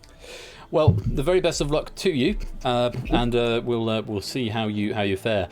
Procyon, having a couple of jumping back and forth between the green room and the studio. Is everything okay your end? Yes, I just remembered that my Discord on the web browser has a history of crashing, and I have resolved to make sure that Ash's prediction that I will lose to internet issues during this competition will not go founded. I plan to lose to my own ignorance and stupidity, not the internet. Or possibly the superior intelligence of other players. Indeed, let's give them their due credit. Now, I mean, coming into this round, Procyon, and again, credit can't be taken away from any of the 4 players here. You have all won a game already, and that is no mean feat. And of course, tonight doesn't mean the end for you. If you go out first, you are going to have at least 4 other matches here. But Procyon coming through with 20 correct answers, but 11 wrong answers. How does that sort of make you feel going into this heat here? Well, I won. You did, but just to address the point that you're coming in as the winning player with the lowest percentage ratio of right to wrong answers. Does that well, that doesn't really matter now, does it? It doesn't at all. It's just a statistic, and statistics are, you can make statistics say anything you like. But obviously you're feeling quite confident going into this, and you're going to let the past be in the past, and we're going to focus on the present right now. And of course you're coming off just a fresh victory right there in the Purge as well. So maybe you're feeling you're on a bit of a roll here? No, I wouldn't even say that I'm confident about this. I'm just thinking to myself that I want to look at the statistics that matter, And I don't want to look at the statistics that don't matter, because there's a lot of numbers in the world. There's a number of people in the world named Ben. I don't know what that number is. I don't know if it's odd or even, but it's a statistic. It's a number, but it's not really a relevant number. Well, so I'm focusing on what matters. Well, let's not set too much store by those statistics. I'll just wish you the very best of luck in this evening's heat. And we're going to go on to say hello to Alex. Alex from Derby, my stomping ground adjacent. I almost say my old stomping ground, but I was Burton-on-Trent. Derby sort of adjacent to there. Good evening, Alex. Welcome. Good evening. I'm filled with Chateaubriand and fear, and mostly fear. Chateaubriand and fear. Well, nothing to be fearful for. I mean, it's all good fun here, of course. Well, but, you're on this side of the thing, aren't you? Yeah, that's true. At some point, I'm gonna go on that side of the fence, but not just yet. Alex, you came in with exactly 75%. 75% correct answers, 21 right, and 7 wrong. Sorry, I've got a little bit of a hiccuping thing that I'm just trying to suppress, so I don't want that to happen in the middle of the game. Second highest percentage of the 4 players from the qualifiers. How does that make you feel going into here? Are you feeling confident? Are you feeling nervous? Considering that during the qualifier, only one person passed me to get to this point, the numbers mean nothing. I want to be the spoiler. Well, time will tell to see if you are going to be the spoiler. And we wish you the very best of luck, Alex. And finally, we come to Ralph. Ralph, you and I have a history of being either first or last. First to enter the tournament, last to get through to the tournament, last to be drawn on your podium, and last to speak to tonight. How are you feeling going into this first heat? Good evening. Well, all 4 of us are no stranger to the swirly blue lines of doom. And I feel it's only fair that you put us all together in our first heat. I can't take the credit for that. I'm pretty sure that was Panda who said, wouldn't that be a nice idea? And we figured since you've all got to play each other, and when you're playing each other and who you're playing each other with is kind of arbitrary, it's just that there won't be any repeat visits, we thought, wouldn't it be nice to see the players who have clearly proven themselves in the playoffs slug it out against each other? And I said, yes, that would be a lovely idea. Ralph, 75%. I beg your pardon, I cited Alex as 75% a minute ago. Alex, I meant you were 71.11%. 71, yeah. Yeah, 32 right and 13 wrong. That's my mistake. Ralph is 21 right and 7 wrong. Fairly strong performance last game, Ralph. How are you feeling going up against Toot, Procyon and Alex? I mean, Toot's a real surprise. 100% is amazing. So he could definitely be one to watch. It is worth taking that statistic, not necessarily with a grain of salt, but that statistic is at least a third lower of total questions asked. Though Toot got 100% right, he was only asked 10 questions, whereas yourself, as the next strongest, got 21 right and only 7 wrong. 75%, but almost 3 times as many questions. So depends how much you want to read into those statistics. Yes. Knowing that now the lowest sample size does make me feel a little more confident. To be fair, my biggest fear is facing Procyon, who is going straight in after winning the Purge. Indeed. So he has that could definitely be an upper hand for him in the psychological level. There could be a psychological advantage for them there, certainly, but time will tell. As you all know, you've all been here before, you all are familiar with the arena. If I could ask that you, if you are watching the stream in the background, if you could mute it just to avoid any infinite loopback or feedback. I wish you all the very, very best of luck. Now, you are all playing each other, but you won't face each other again until potentially the qualifiers or the final. You are all going to get a chance to appear on each of the podiums, but as it happens tonight, Toot has drawn the short straw and is going to be starting on the blue podium and will therefore be facing questions first. Good luck to all of you. Let's go to the face-off arena.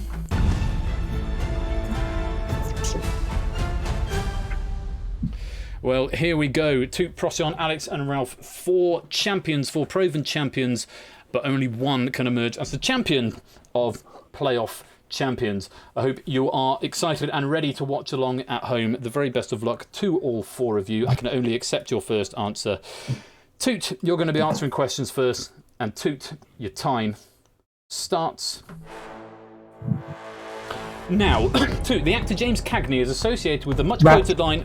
Correct. Procyon, the village of Coalport in Shropshire is well known for producing what? Cheese or China? China. Correct. Alex, AUS is the Australian car registration for which Australia. country? Correct. Ralph, what is the occupation of Jasper Conran? Fashion designer or garden designer? Correct. Toot, do workers or drone bees fertilise the eggs of the queen? Correct. Procyon, on a ship, what name was given to an elevated shelter for lookout men? Crow's Nest. Correct. Alex, in which century in Britain were Christmas cards first sent? 19th. Correct. Ralph, in which English county is the coastal resort of Minehead? Somerset. Correct. 2. Which article of clothing gives its name to a potato cooked Jacket. in its skin? Correct. Procyon, which word can mean the effect of something on the mind, a vague feeling, or an impersonation? Vague feeling. No, it's impression.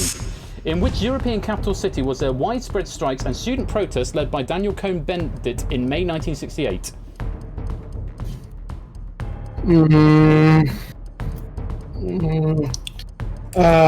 Frankfurt. No, it's Paris. In the title of the 1865 children's book, which character has adventures in Wonderland? Alice. Correct. Alex, what bee is a hairstyle created when long hair is separated into 3 sections and woven together resembling a rope? Braid. Correct. Ralph, in 1901, who did King Edward VII succeed as the British Queen monarch? Victoria. Correct. Toot, a pilot light is a feature of which item of Gas domestic... boiler. Correct. Procyon, in horse racing, what S does a horse lose if it spreads a plate? Shoe. Correct. Alex, how many millimetres are there in 1 kilometre? 10,000. No, it's a million. Tony is an informal version of which popular English boy's name? Anthony. Correct. Ralph, in common expression, something that hastens your end or downfall is another what in your coven? Correct. 2. The main stadium for the 2002 Commonwealth Games Manchester City. Correct. Procyon, in a theatre, which person whispers words of the script to actors who forget their lines? Q. No, it's a prompt. Which nutrition and fitness expert first published her hip and thigh diet book in 1988? And... Trans rights. We're out of time. I wasn't even watching the clocks there. It just sort of crept up. That's what this game does. Yes, nutrition and fitness expert first published her hip and thigh diet book in 1988 was Rosemary Conley, was the answer we're after there. Oh, Procyon, I'm so sorry. You've gone from victory in the Purge to first out in Face Off. It's a game of 2 stories this evening. But it is not the end. It is just the first of 5 heats. We will see you, of course, for your next heat. Do keep an eye on the fixtures as to when that's coming. It will either be in 2 or 3 weeks' time. Anything to add before you leave us tonight, Procyon? I have a feeling that Europe is what really did me in there. The distance I am from Europe currently, and the fact that I got a few Europe questions in a row. But possibly. RNG, gonna RNG. That's the name of the game. Thank you very much for joining us, Procyon. I look at the spreadsheet. I'm very excited for the Heat 20, who I'm against in the last round. And maybe not, because 2 out of the 4 members of that last game went out first today. So we'll see what happens. We will indeed. It's anything can happen in this game. But thank you for joining us, Procyon, and we'll see you really soon. So that means Toot, Alex and Ralph survive and go on to round 2. Not a lot of time between Toot and Ralph in particular, but Ralph just taken the advantage. Let's go to round 2 now.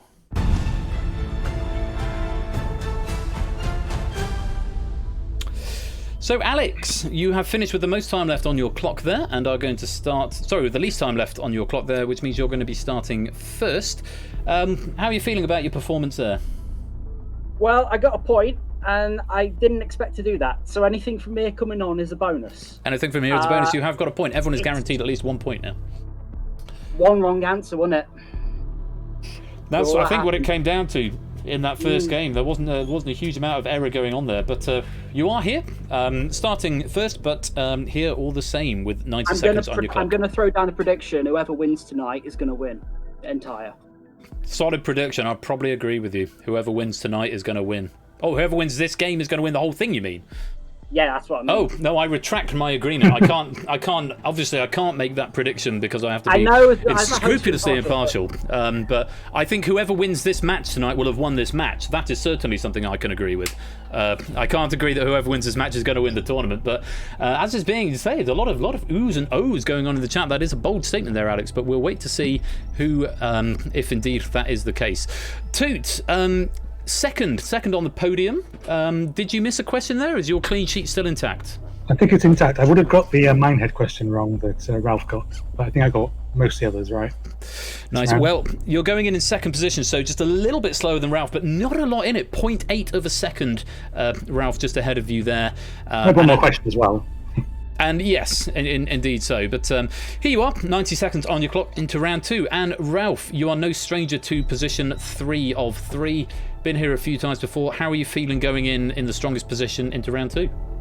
Well, I'm still reeling from the fact that I've outlasted Procyon. Yep, difficult game, and anything can happen. We've had a couple of upsets already. Procyon out in the first round. Clive earlier on out in the first round. How are you feeling at round 2? Toot and Alex left to play against. Toot still not dropped a question. Nervous. Anything could happen. Indeed it could, and I kind of hope it does, because this is a game full of surprises. Well, all 3 of you, congratulations, you have made it this far, but can you go one step further? You're all guaranteed a point. If you survive to the end of this round, you'll have guaranteed yourself 2 points and potentially be up for getting 4 in the league. Alex, you are going to be starting us off on the red podium. 90 seconds to all of you, and the very best of luck to all of you. Alex, your time starts now. Alex, what S is a curved instrument used for easing one's heel into a shoe? Go on. Correct. Toot, in 18th century Britain, the Tories were one of the main political parties. Whigs. Correct. Ralph, of which major religion was the ichthus an early symbol? Pass. Is Christianity. Which 2001 film thriller starred Nicole Kidman as Grace, the mother of 2 light-sensitive children? It's The Others. In which coast of England is the resort town of Great Yarmouth, east or west? East. It is. Alex, the 1990 Treaty of Versailles was based on the 14 points devised by which leader? David Lloyd George. No, it's Woodrow Wilson. Norfolk and Suffolk are considered part of which region of England? One more time? East Anglia. Correct.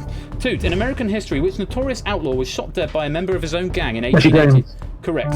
Ralph, according to the UK Highway Code, on which side of the road should a pedestrian walk if there is no pavement? Correct. Alex, a mouli is a variety of a fruit or a vegetable. It is. Toot, a person who checks articles for spelling and grammatical errors is known under what title? Proofreader. Correct. Ralph, in the 70s and 80s TV series, which fictional US astronaut was transported? Rogers. Correct. Alex, the name of which big cat is used to refer colloquially to the successful economies of East? Tiger. Correct. Toot, the Mississippi River forms part of the border between Louisiana and which other state? Texas. No, it's Mississippi. The initials PGC stand for Postgraduate Certificate. Education. Correct. Ralph, which 1994 film starred Jean Reno as a hitman and Natalie Portman as a 12-year-old Matilda? No, it's Leon. Which Blackadder character shares his name with a real Lord Chancellor of England? Correct. Alex, the actors Sir Ian McKellen, Kate Winslet and Bill Nighy all lent their voices to which animated film? Chicken Run. No, it's Flushed Away. In both World Wars, what name was given to the captive balloons arranged around the cities to deter bombing attacks? Decoys. No, it's barrage balloons. What team needs to break down the tough fibres of meat by pounding it with spiked mallet? Correct. Toot, in language, someone who becomes very angry is said to see which colour? Correct. Ralph, in 1959, who became the leader of Cuba? Fidel Castro. Correct. Alex, Fianna Fáil is a political party Northern in which... Ireland. I have to accept your first answer. It's the Republic of Ireland. Which TV show included the features Grab a Grand, Wait Till I Get You Home? Correct. Toot, if one side of a square is 12 metres long, what is the total area in square metres? Pass. It's 144. In which decade was Harold Wilson first elected as British Prime Minister? 60s. Correct. Ralph, what position does Al Pacino's character hold in the 1996 film City Hall? Mayor. Correct. Alex, what M traditionally used in building and sculpture is metamorphosed limestone? Marble. Correct. Toot, which actress starred in the 1997 film Shooting Fish? Back in Hell. Correct. Ralph, in which game would you use the terms roquet, peg point, and hoop point? Croquet. Correct. Alex, which word goes before doctor to give the name for a person employed to put a favourable slant on news stories? Correct. Toot, in the TV show The Simpsons, which musical instrument does Lisa? Saxophone. Correct. Ralph, elected in 1797, who was the second president of the United States of America? Pass. It's John Adams. For followers of which religion is Sharia a code of law, Judaism or Islam? Islam. Correct. Alex, which surname is shared by the Oscar-winning actresses Catherine and Audrey? Hepburn. Correct. Toot, which American rock group had a 1992 UK hit single with the Paul McCartney and Wings song? Guns N' Roses. Correct. Ralph, in a monogamous marriage, how many current wives would a husband have? One. Correct. Alex, the modern pentathlon comprises horse riding, fencing, shooting, cross-country running, and which other event? Correct. Toot, which type of triangle has exactly 2 sides of equal length? Right angle. No, it's isosceles. What is the name of the type of daily record that features in the title of books by Samuel Diary. Pepys? Correct. Ralph, Dr. Robert C. Atkins is the best-selling author of books on which subject? Diet. Correct. Alex, the group that had a 1986 UK #1 single with the final countdown? Correct. Toot, who starred as Paul McLean in the 1992 movie A River Runs Through It? No, it's Brad Pitt. Lindisfarne, also known as Holly Island, lies in which body of water? The North Sea. Correct.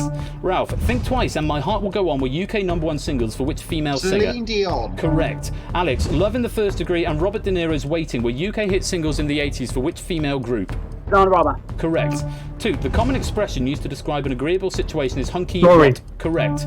Ralph, which long-running TV show had presenters that included Rosemary Ford, Judith Chalmers and Angela Rippon? Watchdog. No, it's Come Dancing. Somebody in a bad or irritable mood is said to have got out of the wrong side Bed. of what? Correct.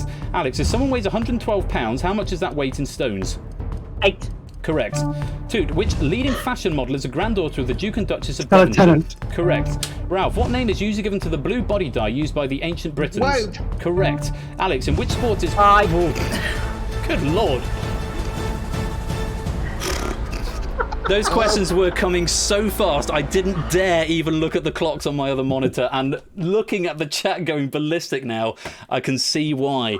Holy cow, goodness gracious me. For anyone who is about to call contention on Ralph's answer of the Judaism Islam, the ruling there is that he did not complete the answer Judaism before he changed to Islam, and a precedent I've set previously is that he that is fine as long as they don't complete the previous answer.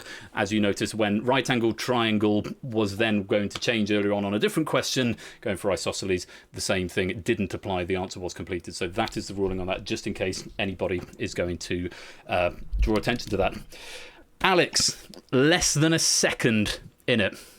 How are you feeling? If you're gonna get knocked out, I think this is how you do it. That's the way to go. And on that first podium as well, of course, you've got you earned the first podium, as it were, from the previous round. But that was so close. And if you're going to earn a point, I think you've well and truly earned that point, Alex.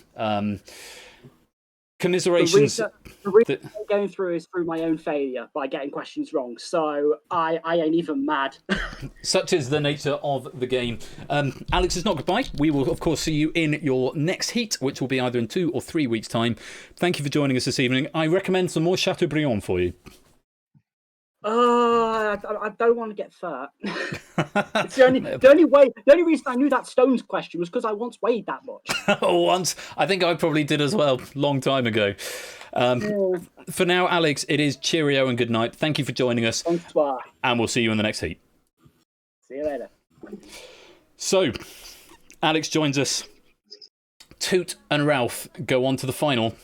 Let's go there now.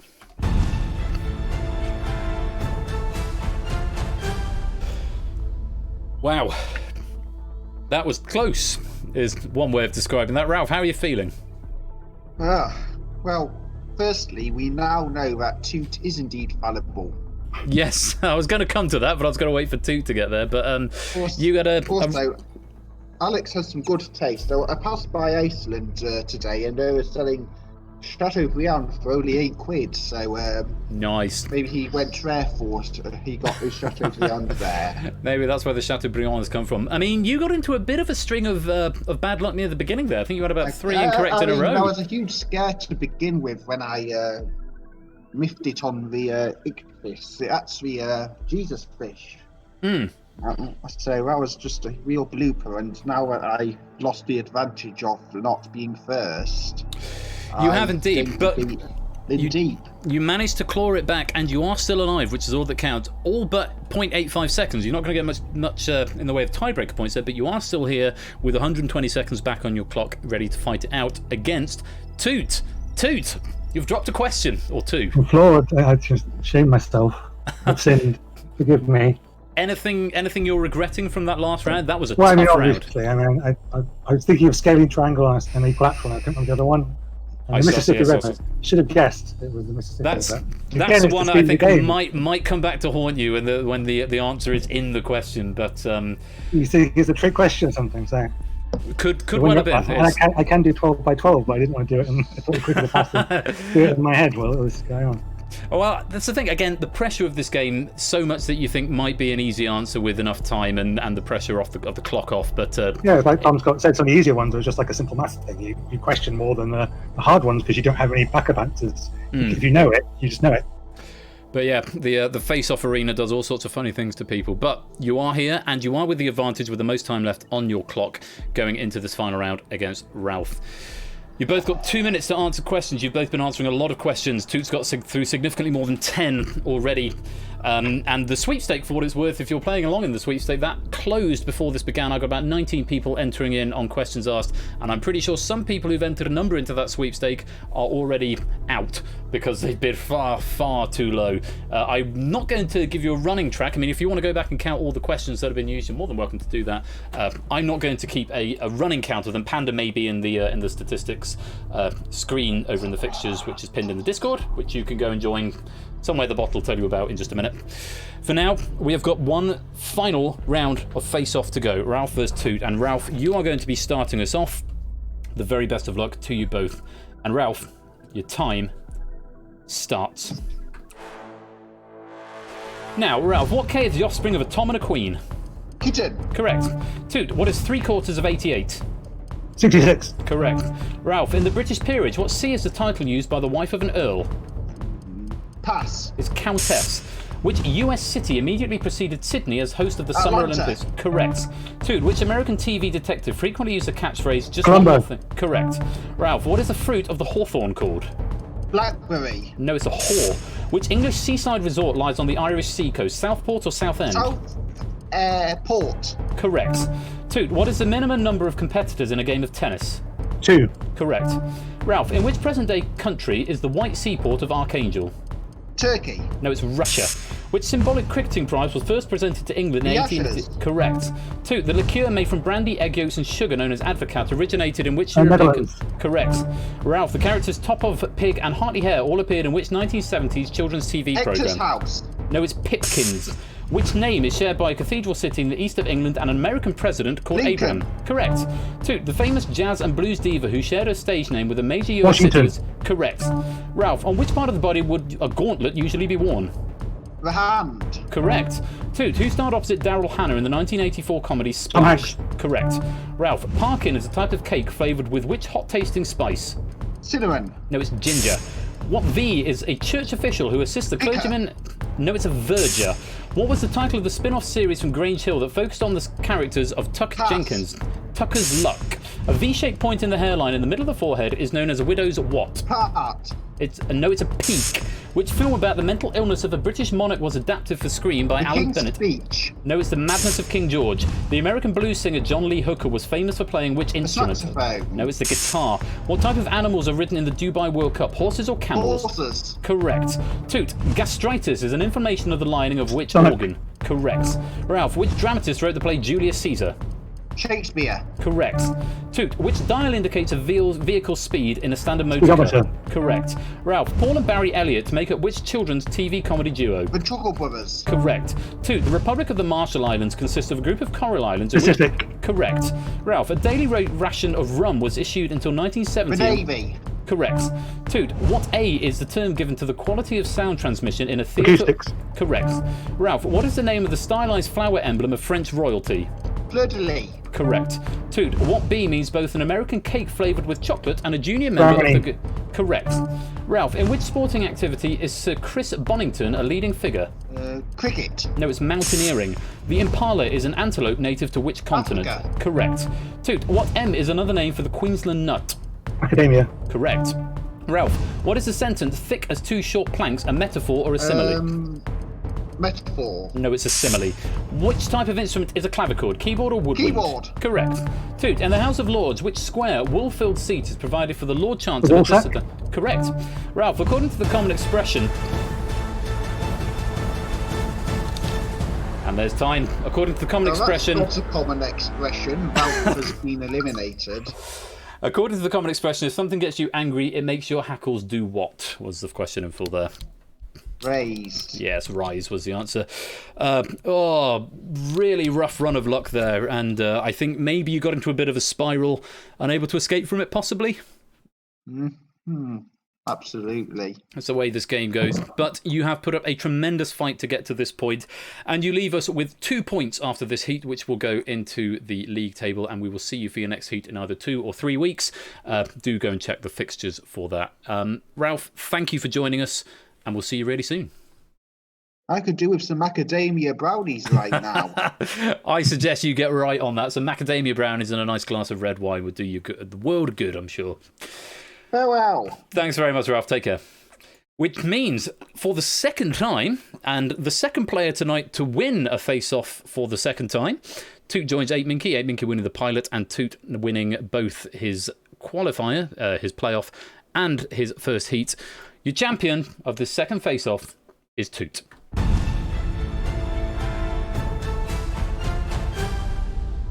How you feeling? Well, I'm glad. If you ignore the second round, I've got a perfect record still. So just pretend that one didn't exist. Yeah, much stronger there in round 3. I'm not sure. Again, I'm not sure you dropped a question. Maybe one. I think I did. And possibly one, possibly none in round 3. Round 2, really tricky round. But in every stage of the way, apart from the first round, I think you finished with the most time on your clock. So that is going to stand you in good stead if it comes to tiebreakers later on. Let's go and have a look at the leaderboard. Maybe slightly more interesting with more player scores to look at. As it stands, Ape is still at the top with a higher time surplus, 155.65. Toot, 65.09. That can't be right. You had 68 left in that last round, didn't you? I think so. Something's gone wrong there. Something's gone wrong with the leaderboards. Rigged. And I'm going to have to manually go and tweak all of these because that's deeply wrong. Why is it done? You know what? Leave it with me. I mean, I'm in the right position, I think. I think I've got more time than me. But... I've no idea. Panda will statistician this in the next couple of days and send it back to me. It might be those are just the wrong way round. I'll go and watch the VODs and I'll go and watch other stuff going on there. But yeah, something's gone slightly awry there. Apologies. It's not a rigging of any sort. It's just. I was kidding. I was obviously not at all. It's no. That's just a genuine bug. And likewise, Ralph. I think Ralph had more than 0.85 seconds in time surplus as well. So something has clearly gone wrong somewhere along the line here. I need to go and dig into that because I've not. Obviously, I've tried out the leaderboard, but this is the first time it's actually being done in real time. So I will make the necessary corrections to that. But Toot, I'm fairly sure you are top of the leaderboard at this point, and hopefully it'll be working for next week. Has it missed round 1? I don't think that's the case. Maybe. I think 8Minky's got more time than he should have there, but I'll look into it. Apologies for that. We've got all the VODs, and Panda will be able to give me an actual physical readout, and I can override player scores manually anyway, but I just don't know what the numbers are at the moment. But Toot, let's pretend you're in first. How are you feeling? Well, if I'm in first, then I'm great. I'm not sure if I am, but no, I'm very happy. Obviously, I was very scared of Ralph from the qualifier, especially. He was very fast and knowing a lot of the British stuff. He got unlucky with some stuff like the Pipkins. The Tucker's luck, which I would have known, but again, simple geography and maths is not my downfall. So, indeed. Well, you have proven yourself here, and you have emerged as a champion. Next Saturday, we will see the other half of the league take on their opponents: Ash, Benzie, Brig, Inca, Keshi, Liam, Peter, and Samster. To let you know the exact fixtures, and I will talk to you in the week in the Discord as to when you'd like to do them. It's going to be Samster, Inca, Liam, and Keshi, and then Peter, Ash, Benzie, and Brig. Those are going to be 2 very, very strongly contested matches. I'm looking forward to them immensely. Toot, go and get yourself a glass of wine or a beer or something, or a cup of tea. Sure. Congratulations on your performance this evening, and we'll see you in 2 or 3 weeks' time. Well, thanks a lot. Thanks for doing it again. Pleasure. Take care. So, Toot is either in first or second, depending on what the numbers are doing in the league. Not sure what's going on there, but that's a bug fix, a bug issue that I definitely need to fix. But some very, very interesting looking matches next week. As I say, we've got Samster, Inca, Liam, and Keshi, and then we've got Peter, Ash, Benzie, and Brig. Who I need to change to Brig Bother, otherwise I will insist on calling him Brig Bother the whole time. Those are the 2 matches. I'll talk to the players in the week as to when they're going to turn up. Remember, we have got Red Herrings and Risky Business in as well as sort of headline games. So it might be we start with the face-off. We might do the 2 face-offs in the middle, start with Risky Business, finish with Red Herrings. I don't know. I'll see what everyone fancies. It'll be moulded a little bit by where the players in the face-off would rather play, and we'll fit it in accordingly. In the interim, you have got the Pinnacle Larder with Tipster tomorrow. So if you want to go and give Tipster a little follow over there, you can do just that. Monday, Matt is going to be back with Take It or Leave It.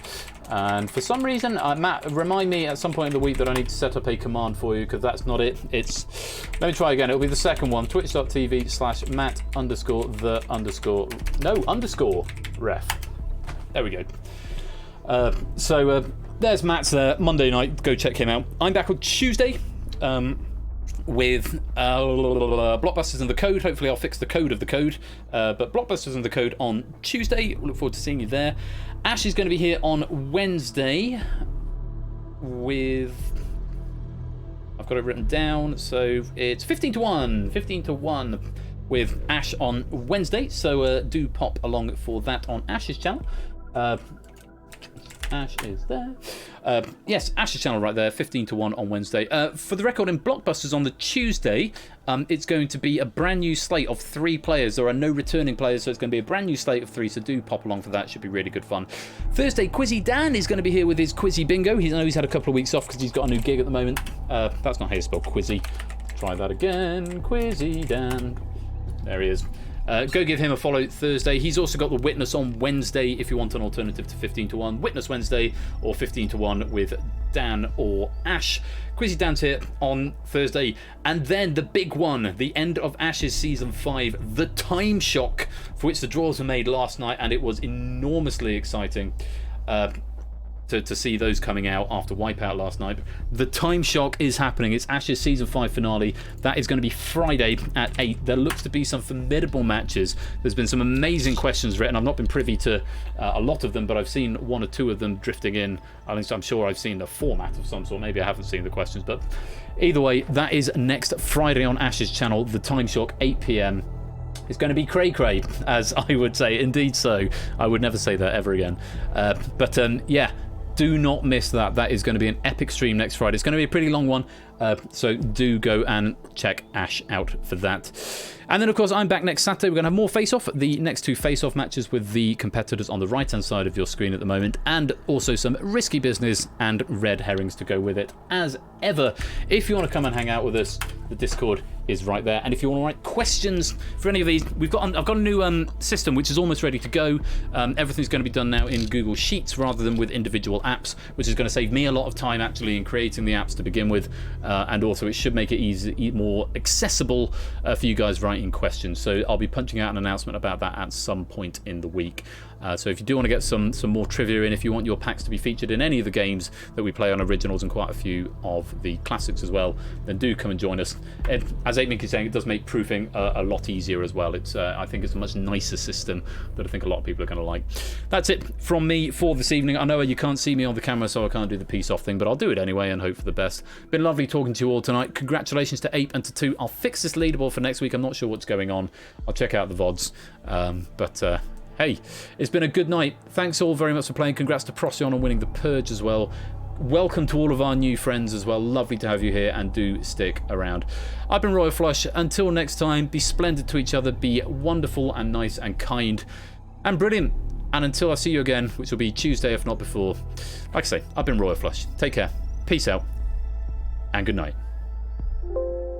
Wrong button.